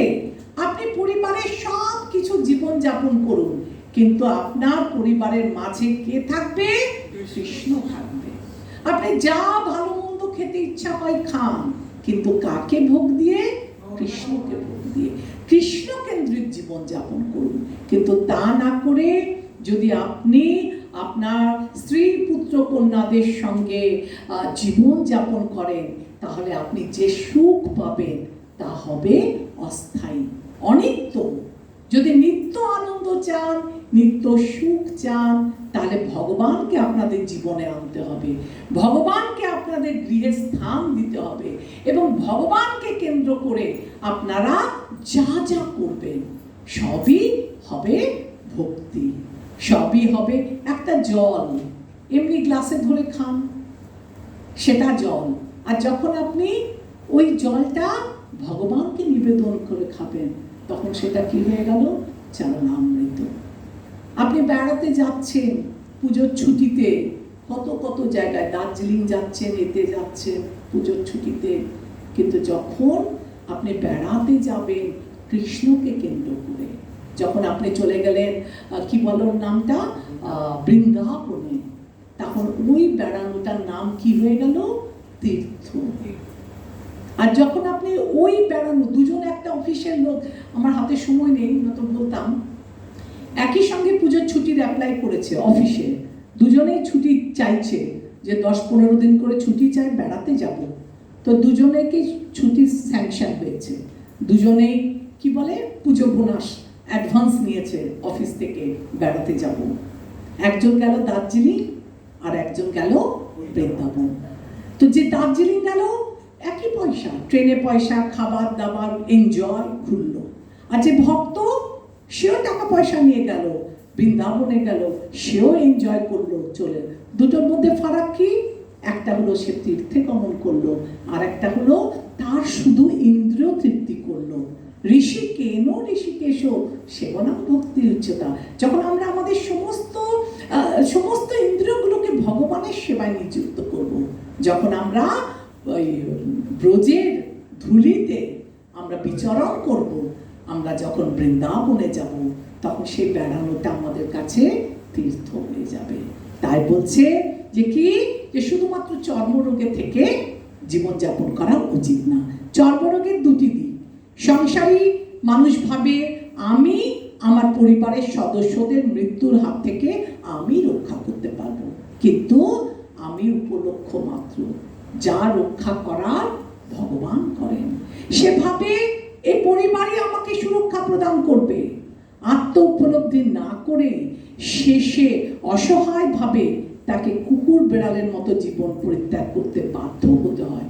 কিন্তু আপনি যদি সময় থাকতে, আমি আপনাদের একদিন বলেছিলাম না, প বর্গ প ফ ব ভ ম, লাস্টে কি হলো? বার্ধক্যে এসে দেখলো যার জন্য পরিশ্রম করা সেটা সব কিছু বৃথা। সব কিছু করেছিল, শুধু কৃষ্ণ ভজন করেনি। ভগবত গীতা উপলব্ধির মনোভাব, যথার্থ মনোভাব। অর্জুন শ্রীকৃষ্ণের সাথে তার বন্ধুত্বের সম্পর্ক থামিয়ে তার শরণাপন্ন হলেন এবং যথাযথভাবে ভগবত গীতার জ্ঞান অর্জন করলেন। যখন আমাদের মনে দ্বন্দ্ব হয়, যখন আমরা কিংকর্তব্য বিমূঢ় হয়ে যাই, অর্জুনের মতো আমাদেরও তখন গুরু গ্রহণ করা উচিত। একমাত্র গুরুদেবী আমাদেরকে এই ভব রোগ থেকে দূরীভূত করে আমাদের ভগবত ধামে নিয়ে যেতে সাহায্য করবে। ভ্রান্ত মনোভাব কি? গর্ধব সদৃশ্য জড়পণ্ডিতেরা ব্যক্তিরা বলে যে শ্রীকৃষ্ণের কাছে আত্মসমর্পণ করার প্রয়োজন নেই। আমি ভোক্তা, ভগবদ্গীতায় আমরা পড়বো ভোক্তারাম যোগ্য তপস্যাং সর্বলোকম মহেশ্বরম। কিন্তু এই মায়ার কবলে বদ্ধ হয়ে আমরা মনে করি আমি বুঝি ভোক্তা। এই যে কিংকর্তব্য বিমূঢ় সম্বন্ধে আলোচনা করেছে 8 নম্বর শ্লোক। নহি প্রপশ্যামি মম পনুদাত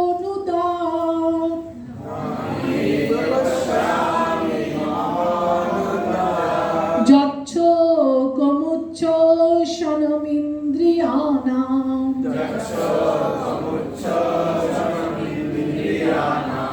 অবাপ্য ভূমা বশপত্ন মৃধা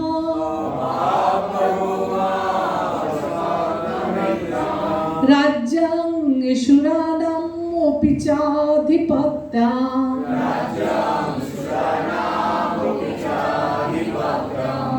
অনুবাদ: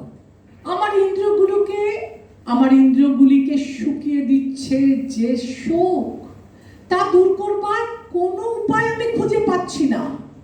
এমনকি স্বর্গের দেবতাদের মতো আধিপত্য নিয়ে সমৃদ্ধশালী প্রতিদ্বন্দ্বিতা বিহীন রাজ্য এই পৃথিবীতে লাভ করলেও আমার এই শোকের বিনাশ হবে না।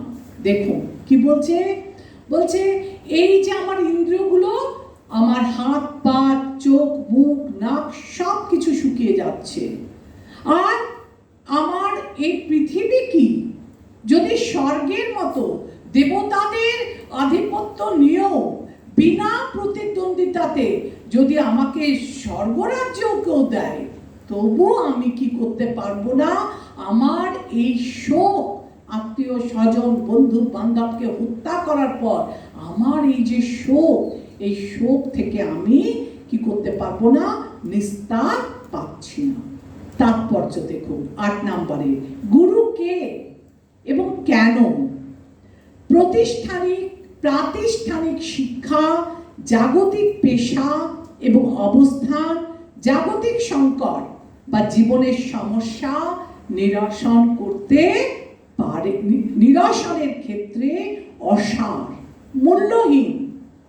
একমাত্র শ্রীকৃষ্ণ এবং তার প্রতিনিধিগণই পারমার্থিক গুরু হিসাবে আমাদের সর্বতোভাবে সাহায্য করতে পারে। আমরা দেখি না, কেউ কেউ কুলগুরুর কাছে দীক্ষা নিয়ে নিল, কেউ কেউ এখান থেকে ওখান থেকে দীক্ষা নিয়ে নিল। বলছেন না, দীক্ষা কোথা থেকে নিতে হবে? গুরু পরম্পরায় প্রাপ্ত নির্বাচিত আমাদের গুরুকে নির্বাচন করে তার সাহায্যে একমাত্র আমরা আমাদের এই ভব সমুদ্রে পড়ে ভব রোগ থেকে আমরা নিষ্কৃতি পেতে পারি। আর তার জন্য কি প্রয়োজন নয়, তার জন্য যে আমাকে ব্রাহ্মণ হতে হবে তার কোনো প্রয়োজন নেই। কৃষ্ণ তত্ত্ববেত্তা কিবা বিপ্র কিবা নাসী শূদ্র কেন নয়, যে কৃষ্ণ তত্ত্ববেত্তা সেই। তাহলে এই কে গুরু হওয়ার যোগ্য? যে কৃষ্ণ তত্ত্ববেত্তা সেই গুরু হয়। আপনাকে ব্রাহ্মণ কুলে হতে হবে বা বৈশ্য কুলে জন্মগ্রহণ করতে পারেন, এই কুলে যে কুলেই আপনি জন্মগ্রহণ করুন না, কিন্তু আপনাকে আমরা দেখি না চতুর্বর্ণং মায়া সৃষ্টি কি দিয়ে হয়? গুণ কর্ম বিভাগাস। আমরা জন্ম অনুসারে কেউ আমাদের গুণগুলো আমাদের মধ্যে, আমরা জন্মগত সূত্রে কেউ ব্রাহ্মণ ক্ষত্রিয় বৈশ্য শূদ্র হয় না। কিভাবে বিচার করতে হয়? গুণ এবং কর্মের মাধ্যমে।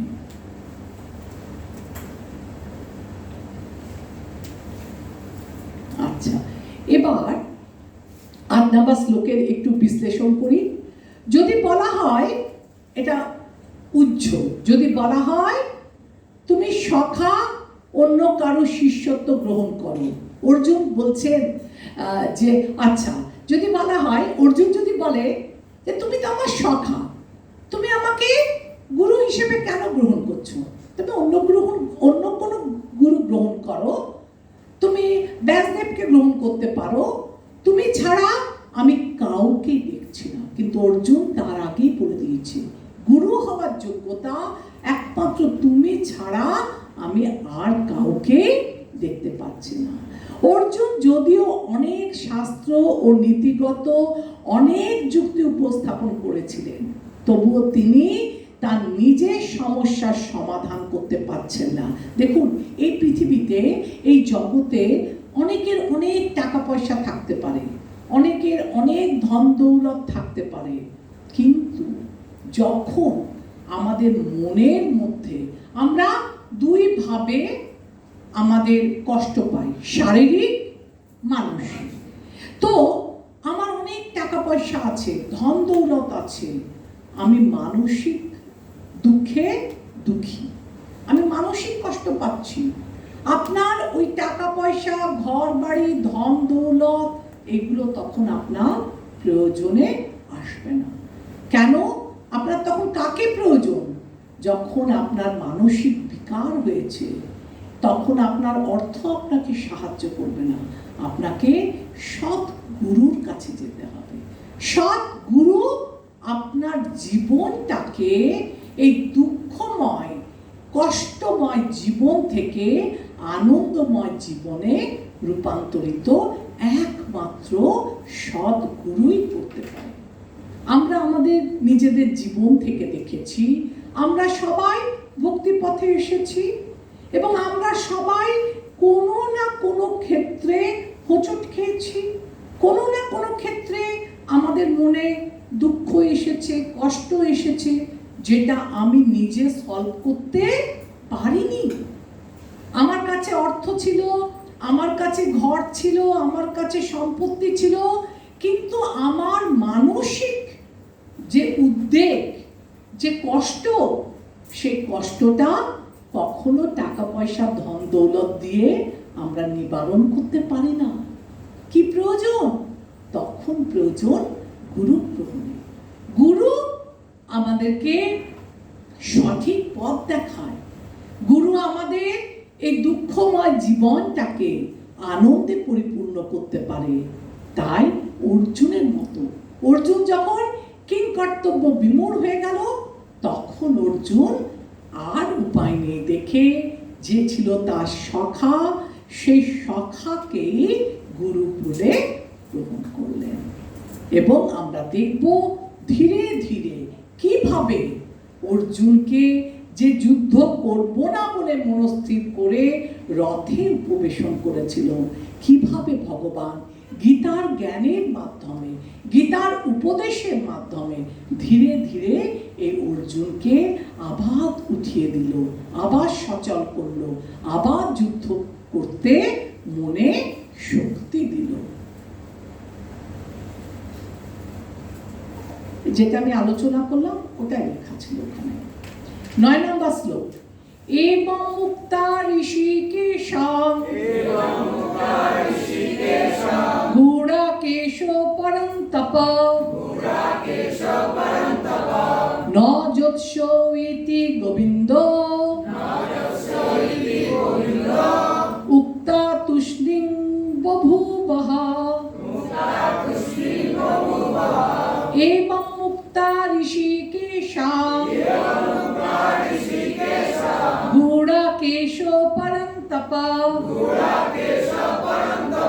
ন যৎস ইতি গোবিন্দ উক্ত তুষ্ণিং বভূবঃ। অনুবাদ, সঞ্জয় বললেন, এভাবে মনোভাব ব্যক্ত করে গুড়াকেশ অর্জুন তখন ঋষিকেশকে বললেন, হে গোবিন্দ, আমি যুদ্ধ করব না। এই বলে তিনি মৌন হলেন। আচ্ছা দেখুন, এই যে এতক্ষণ ধরে সঞ্জয় ধৃতরাষ্ট্রকে বলছিল যে কি অর্জুন যুদ্ধ করবে না বলছে, এতে মনে মনে ধৃতরাষ্ট্র খুব খুশি হচ্ছিল, খুব খুশি, খুব আনন্দ হচ্ছিল। যাক বাবা, কুরুক্ষেত্রের ধর্মক্ষেত্রের প্রভাবটা অন্তত অর্জুনকে প্রভাবিত করতে পেরেছে। হয়েছিল, মনে মনে খুশি হচ্ছে। কিন্তু অচিরেই সঞ্জয় জানিয়ে দিচ্ছে যে তোমার এত মনে মনে উল্লাস করার কোনো প্রয়োজন নেই, কারণ ভগবান ঠিক অর্জুনকে গীতা জ্ঞানের মাধ্যমে আবার যুদ্ধ করতে কি করবে, উৎসাহিত করবে। ধৃতরাষ্ট্র যখন শুনলেন অর্জুন যুদ্ধ করবেন না, তখন তিনি সন্তুষ্ট হয়েছিলেন। কিন্তু ভগবান ঋষিকেশ অর্জুনের যুদ্ধে মতি ফেরাবেন। গোবিন্দ সর্ববেদ যোগ্য, অর্থাৎ অর্জুনের স্বধর্মতা বোধ জাগাবেন এবং অর্জুন পরন্তপ। পরন্তপ শব্দটার অর্থ আমি কি বললাম? যিনি শত্রুকে জয় করে, যিনি শত্রুকে বিনাশ করে, নিধন করে, সেই হচ্ছে পরন্তপ। এবং অর্জুন পরন্তপ, অর্থাৎ মোহ থেকে মুক্ত হয়ে শত্রুদের বিনাশ করবেন। এখন সাময়িক সে কি হয়েছে?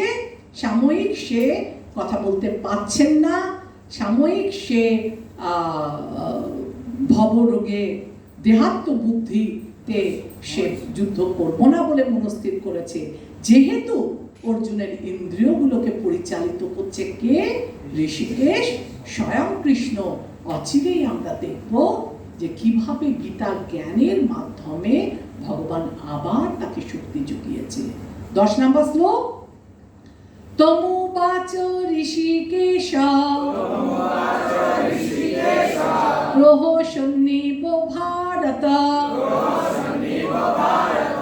স্নেহ উভয়োর মধ্যে বিসিদ্যন্তুম ইদং বাচাও। অনুবাদ: হে ভারতবংশীয় ধৃতরাষ্ট্র, সেই সময় স্মিত হেসে শ্রীকৃষ্ণ উভয় পক্ষের সৈন্য দলের মাঝখানে বিষাদগ্রস্ত অর্জুনকে এই কথা বললেন। তো ধৃতরাষ্ট্রকে বললেন, কে বলছে? বক্তাকে? সঞ্জয়। কাকে বলছে? ধৃতরাষ্ট্র। কে স্মিত হাসছে? স্মিত হাসছে হচ্ছে যে শ্রীকৃষ্ণ। শ্রীকৃষ্ণ কেন হাসছে আমরা আসছি তাতে। দেখুন এখানে আরেকটা কথা বলেছে। তাহলে আমরা এবার দেখব যে ধীরে ধীরে এই যে মাতাজি বলছিল 4টে পেয়েছি, এবার আপনি 5টা কারণ পেয়ে গেছেন মাতাজি। প্রথমটা কি ছিল? অর্জুনের যুদ্ধ না করার কারণ। বলুন সবাই, বইয়ের দিকে তাকিয়ে বলবেন না, না দেখে বলুন, এটা আপনাদের ক্লোজ বইয়ে কোশ্চেন আছে। যুদ্ধ না করার প্রথম কারণ কি? করুণা। দ্বিতীয় কারণ? তৃতীয় কারণ? চতুর্থ কারণ? পঞ্চম কারণ? তা কারণটা পরীক্ষায় আসলে আপনারা লিখে দেবেন। মাতাজি বলে মুখস্থ হয় না ঘরে। মুখস্থ হলো তো? ক্লাসে আসতে হবে, ঘুমালে চলবে না, শুনতে হবে একদম। আর বলবেন জোরে জোরে, আনসার দেবেন, তাহলে হবে। আর দেখুন এই যে করুণা, এবার আমরা পরবর্তী ক্লাসে 11 থেকে 30-এর মধ্যে শ্লোকে দেখব যে ভগবান সুন্দর বুঝিয়েছে যে আমরা দেহ নই, আমরা হচ্ছি চিন্ময় আত্মা। এ দেহের মৃত্যু ঘটবে, কিন্তু এই দেহের পর আর একটা দেহ আছে। সেইভাবে আমরা কি করব? এটা যুগ যুগ ধরে চলে আসবে। আর এটা যুগ যুগ ধরে এক জনি থেকে অন্য জনি জন্ম মৃত্যু জরা ব্যাধির চক্রে ঘুরবে। কিন্তু যাতে করে এই জন্ম থেকে আমরা উদ্ধার পেতে পারি, তার জন্যেই হচ্ছে কি? তার জন্যেই হচ্ছে আমাদের ভক্তি, তার জন্যেই হচ্ছে আমাদের গুরু গ্রহণ, তার জন্যই হচ্ছে কৃষ্ণ ভাবনামৃতে আমাদের অংশগ্রহণ। আর এই জীবনে ভক্তির মাধ্যমে কৃষ্ণকে জেনে আমরা ভগবত ভক্তির স্থানে যাব। তাহলে এবার আমরা 10 নম্বর শ্লোকটার তাৎপর্যে আসি। কি বলছে তাৎপর্য?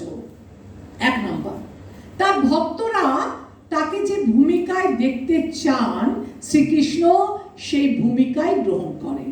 বন্ধু অথবা গুরু, তিনি সর্বদাই শ্রেষ্ঠত্ব বজায় রাখেন। দেখুন ভগবান স্বয়ং, সে যেভাবে আসুক, গুরু হিসাবেই আসুক, বন্ধু হিসেবেই আসুক, তিনি সর্বদাই শ্রেষ্ঠ। আর কৃষ্ণ যখন এই কথাগুলো বলছে, মৃদু হাসলো। এই মৃদু হাসির অর্থ কি? কারণ তিনি ভাবছেন আজ তার প্রিয় সখা এ আজ আমার শিষ্যত্ব গ্রহণ করছে। দুই সেনাপক্ষের মাঝখানে উন্মুক্তভাবে গীতার জ্ঞানের আলোচনা হচ্ছে। তাই এই জ্ঞান কোনো নির্দিষ্ট ব্যক্তি, নির্দিষ্ট সম্প্রদায় বা সমাজের জন্য নয়, বরং প্রত্যেকের জন্য, প্রত্যেক জীবের জন্য। আমরা বলি না এই গীতার জ্ঞান হচ্ছে খালি হিন্দুদের জন্য। হিন্দু, মুসলিম, শিখ, ঈসাই কোনো এখানে জাত বিচারের ব্যাপার না, প্রত্যেকের জন্য। দুই সেনাদলের মাঝখানে এদের গীতার জ্ঞান আলোচনা হচ্ছে।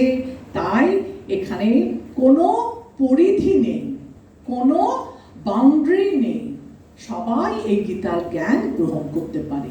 শত্রু মিত্র উভয়ে সমানভাবে এই গীতার জ্ঞান গ্রহণ করতে পারে। স্ট্রেঞ্জ।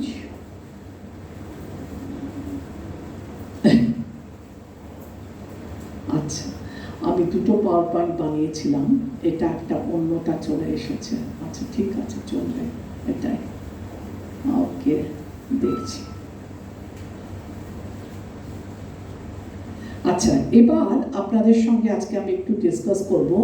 অনেক মাতাজিরা বলেছে যে তারা খোলা বন্ধ বইয়ের কোশ্চেনগুলো ঠিক মতো বলতে পারেনি। আপনাদের কাছে কোশ্চেন আছে না বন্ধ বইয়ে? আপনারা বলবেন এক এক করে। আমি একটু দেখে নিচ্ছি ভগবদ্গীতা অধ্যায় দ্বিতীয়ত।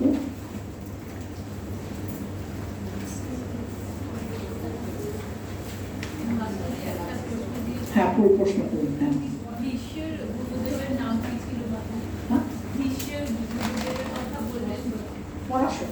পড়াশোনা যে 21 বার যে পড়াশোনা 21 বার পুত্র হনন করে অত যুদ্ধ করেছে 21 বার, তারপর স্নান করেছে কোথায় গিয়ে জানেন?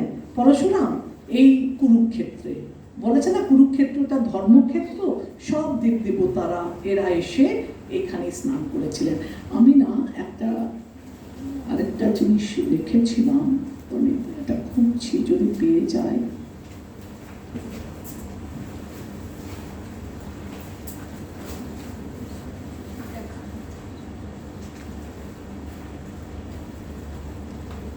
ঠিক আছে, আপনারা এবার প্রশ্ন জিজ্ঞাসা করতে পারেন, নয়তো আমরা খোলা বই থেকে, খোলা বই না বন্ধ বই থেকে একবার একটু আলোচনা করে নিই। অনেক মাতাজি আর প্রভুজি সেদিনকে অ্যাবসেন্ট ছিল, তাই ওনারা বলেছেন যে আরেকবার আমাদের সঙ্গে আলোচনা করে নিলে বেটার হয়।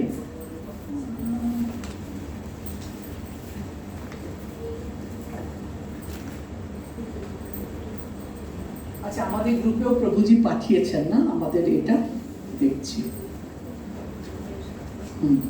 সবাই যে যার হ্যান্ডবুকটা খুলুন তো। Page number 23। আচ্ছা, আপনাদের একটা কথা আজকে আছে যে আপনারা উপমা পড়লেন না একটা, কি উপমাটা ছিল? যে মানুষ ডুবে যাচ্ছে তারপর, আপনারা বই এনেছেন না, আন্ডারলাইন করুন ওখানে। যে মানুষ ডুবে যাচ্ছে তার পরনের কাপড়ের প্রতি করুণা প্রদর্শন করাটা নিতান্তই অর্থহীন। তেমনি যে মানুষ ভবসমুদ্রে পতিত হয়ে হাবুডুবু খাচ্ছে তার বাইরের আবরণ জড় দেহটিকে উদ্ধার করলে তাকে উদ্ধার করা হয় না। এটা আমি সবিস্তারে এক্সপ্লেন করেছি, আপনারা শুধু বইয়ে আন্ডারলাইন করুন আর লিখে রাখুন মুখস্থ। এটা আপনাদের ঝরঝরে মুখস্থ করতে হবে, এখানে কিচ্ছু করার নেই। হ্যাঁ হ্যাঁ, একদম চোখ বন্ধ করে মুখস্থ করতে হবে। 1 নাম্বার আজকে পড়েছি, 1 নাম্বার। আজকে আর অন্যদিকে তাকাবেন না, আজকে 1 নাম্বারটাই করুন। আরেকটা আপনারা মুখস্থ করবেন আজকে যেটা পড়িয়েছি, পরমতত্ত্ব উপলব্ধির 3টি স্তর পড়িয়েছি না? ব্রহ্ম, পরমাত্মা এবং ভগবান, যা সূর্য কিরণ, সূর্য গোলক ও সূর্য মণ্ডলের উদাহরণ দ্বারা এটা ব্যাখ্যা করা যেতে পারে।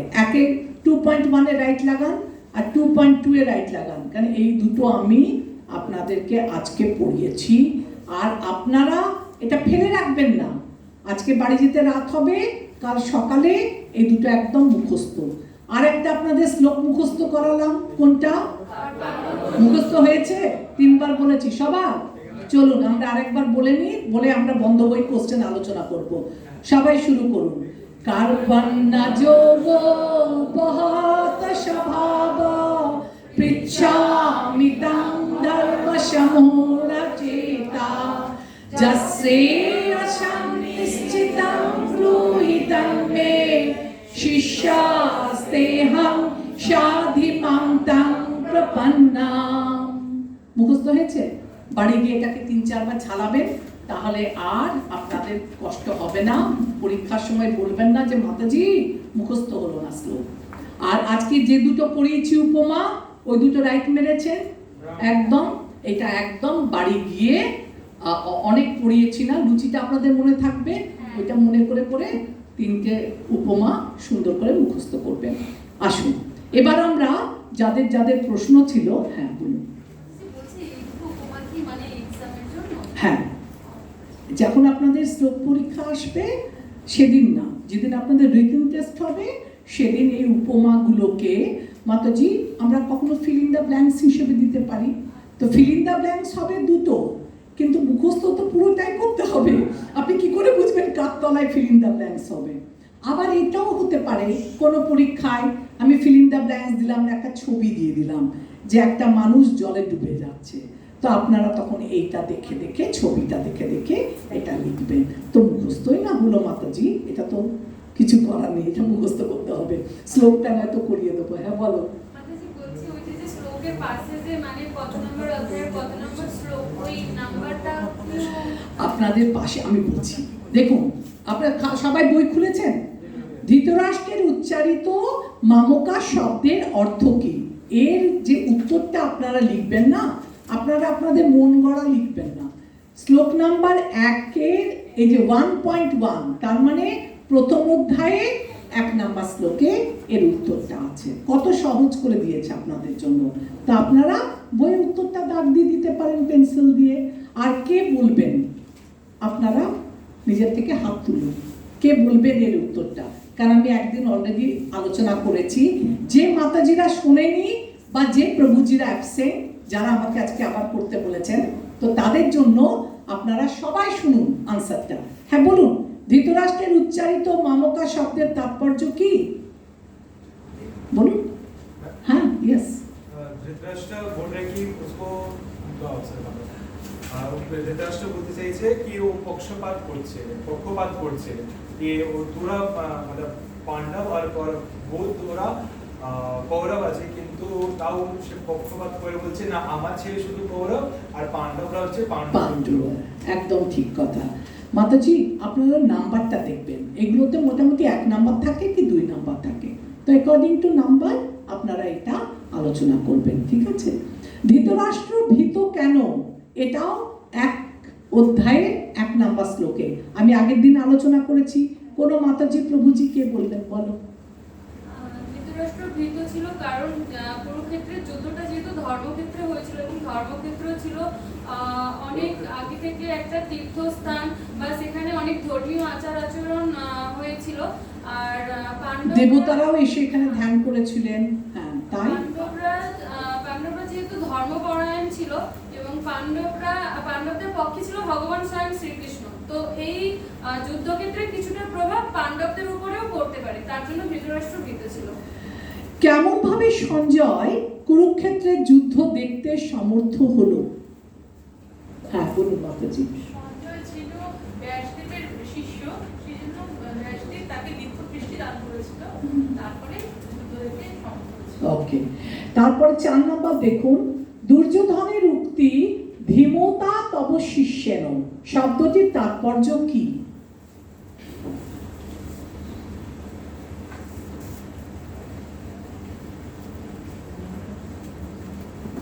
কে বলবে?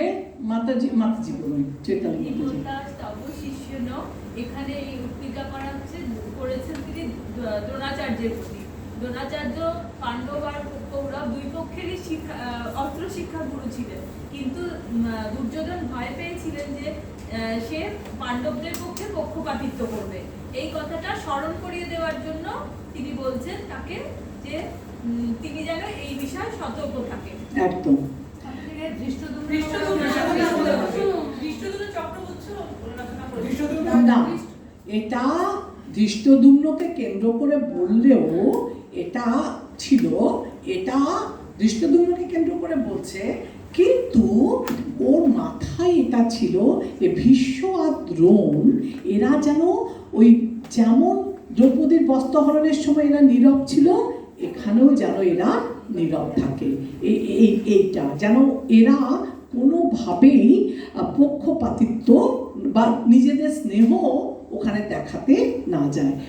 দুর্যোধনের উক্তি ধীমতা তব শিষ্যেন, এটা শব্দটা তাৎপর্য বলেছে, মিনিংটা বলেনি, তাৎপর্য দৃষ্টদ্যুম্নকে কেন্দ্র করে আসল ওটা ভাবছে যে যে হতে পারে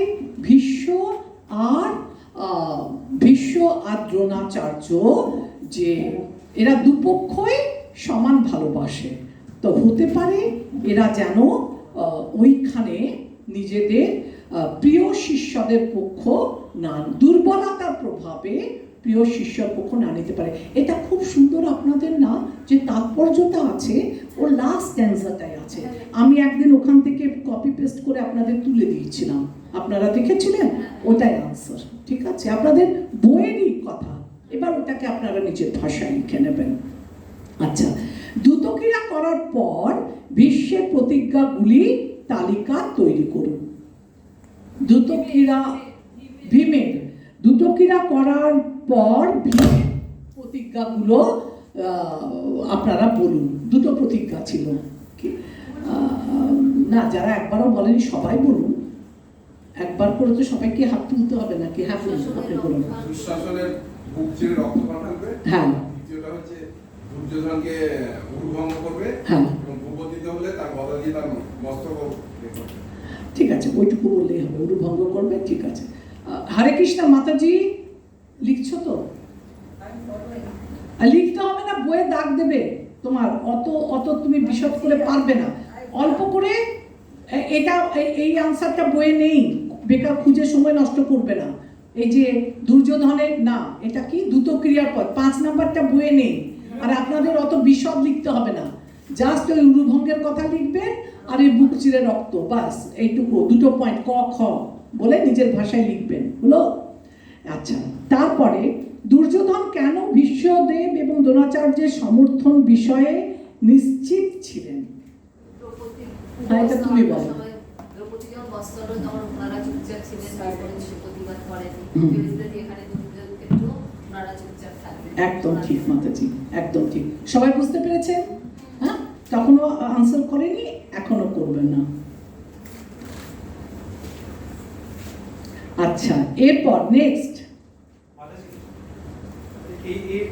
আনসার এটা তুমি মানে কি ভীষ্ম প্রতিজ্ঞা করেছিল যে এটা অ্যাড করতে পারি?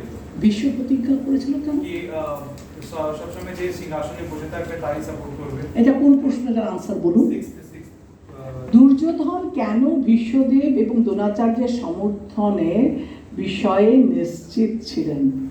হ্যাঁ প্রভুজি, আপনি অ্যাড করতে পারেন, কিন্তু এটা অ্যাড করবেন না, কারণ কি আপনার যদি 1 নম্বর থাকে এত বড় লেখার দরকার নেই, খুব টু দি পয়েন্টে আনসার লিখবেন, ঠিক আছে? আর এটা আমি এক্সট্রা নলেজে পড়েছিলাম, এটা আপনার বইয়ের ওপরে সেটা নেই, তো ওটা প্রয়োজন নেই, ঠিক আছে? আর যতটা পারবেন সবাই টু দি পয়েন্টে আনসার দেবেন, বেশি লিখলে বেশি নম্বর না, যতটুকু প্রয়োজন অতটুকু আনসার দেবেন। আচ্ছা, তারপরে কত নম্বর? 7, পাণ্ডবদের যুদ্ধ জয়ের 4টি চিহ্নের তালিকা প্রদান করুন। শ্রীকৃষ্ণের উপস্থিতি, শ্রীকৃষ্ণের উপস্থিতি একটা, লক্ষ্মী দেবীর উপস্থিতি, লক্ষ্মী দেবীর উপস্থিতি, অগ্নি প্রদত্ত ইন্দ্রদেবের অগ্নি প্রদত্ত রথ, হ্যাঁ 3টে, আর ধ্বজার হনুমানের ছবি, দিব্য শঙ্খ। আপনাকে 4টে মানে আপনি 5টা লিখলে বেশি নম্বর পাবেন না, কিন্তু 4টে মানে 4টে, বুঝতে পেরেছেন? অনেকে আবার কি করে, যখন কোশ্চেন থাকে এনি 4 তখন 5খানায় লিখে দেয়, ভাবে যদি একটা মিস্টেক হয়ে গেলে না, ওইটা কোনো চান্স নেই, 4টে মানে 4টে। আর এই জন্য ভক্তিশাস্ত্রীতে কোনো দেওয়া হয় না, মনে হয় চয়েস দেওয়া হয় না, 10টা আছে 10টাই লিখতে হবে এরকম। যাই হোক, আর কি হয়তো একটা চয়েস দেয়, এইগুলো সবাই পারবে করতে, এটা শক্ত ব্যাপার না। শুধু এই মাতাজি আমাকে আজকে অবাক করে দিয়ে বললো, মাতাজি আমি একটাও পাচ্ছি না। আমি তো ভাবলাম হ্যাঁ আপনি আসেননি আরেকদিন, আগের দিনকে। না, আমি আগে হয়তো আমার হয়ে গেছে, তারপরে আমি জবে থেকে জয়েন করছি প্রতিদিনই। তাহলে আপনি আজকে বুঝতে পারছেন তো মাতাজি একটাও পারছে না, বলবেন না তো? আমি ভাবলাম এত বলে দিয়েছি, তারপর আর এগুলো বইয়ে খুঁজবেন মাতাজি। এই যে আপনাদের লেখা আছে না 1.20 মানে 1.20তে আনসারটা আছে। আপনার যদি নিচে বানিয়ে লেখার ক্ষমতা না থাকে, বইয়ে পেন্সিল দিয়ে আন্ডারলাইন করে দিন কিংবা মার্কার দিয়ে। আর যারা পারবেন নিজের ভাষায় লিখবেন, যদি একদম পারবেন না, মার্কস তো 1 মার্কসই না, তো ওইরকম লিখবেন। কত নাম্বার অবধি বলেছিলাম? 9 নাম্বার। না এটা বলিনি। অর্জুনের পতাকায় হনুমানের চিত্রটি কি তাৎপর্য বহন করে?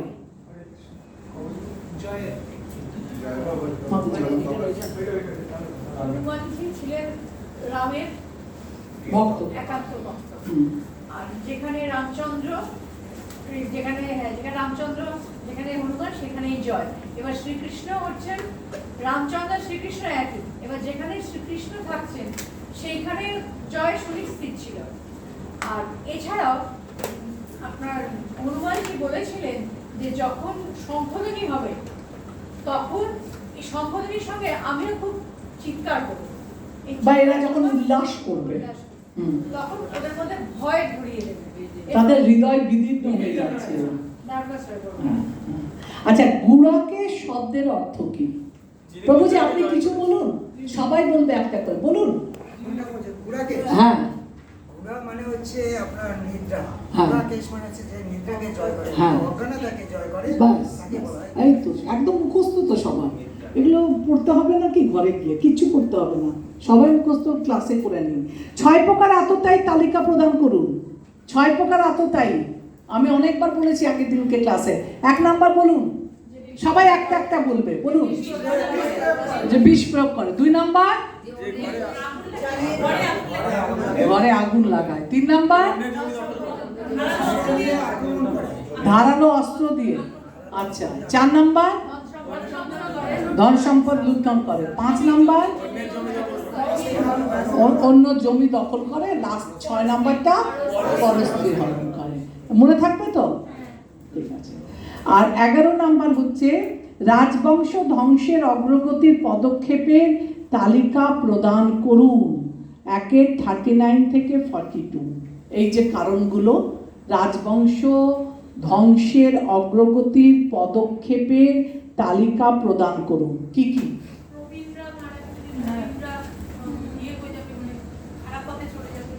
আচ্ছা, কুলক্ষয়। আচ্ছা, ব্যভিচার হবে। আর খারাপ কাজে লিপ্ত হবে। শঙ্কর বর্ণ শঙ্কর পুত্রে বা সন্তানের জন্ম হবে। এরাই এদের সংসারটাকে, এদের কুলটাকে অবক্ষয়ের পথে নিয়ে যাবে। এগুলো আপনারা দেখবেন যে 1-39 থেকে 42 অত বড় লেখার দরকার নেই। 1 থেকে 2 নম্বর প্রশ্ন, ছোট ছোট প্রশ্ন থাকবে, খুব অল্পের উপর লিখবেন আপনারা সবাই, ঠিক আছে? আচ্ছা, অর্জুনের যুদ্ধ না করার যুক্তিগুলির তালিকা করুন। আজকেই পড়িয়েছি, বলে দিন। নাম্বার 1 করুণা, নাম্বার 2 3 4 5 ভগবানের ষড়গুণের তালিকা প্রদান করুন। ষড়গুণ আজকে পড়ালাম, সমগ্র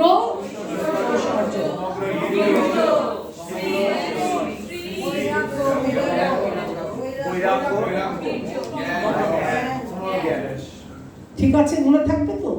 আচ্ছা, আর আজকে এইটুকুই।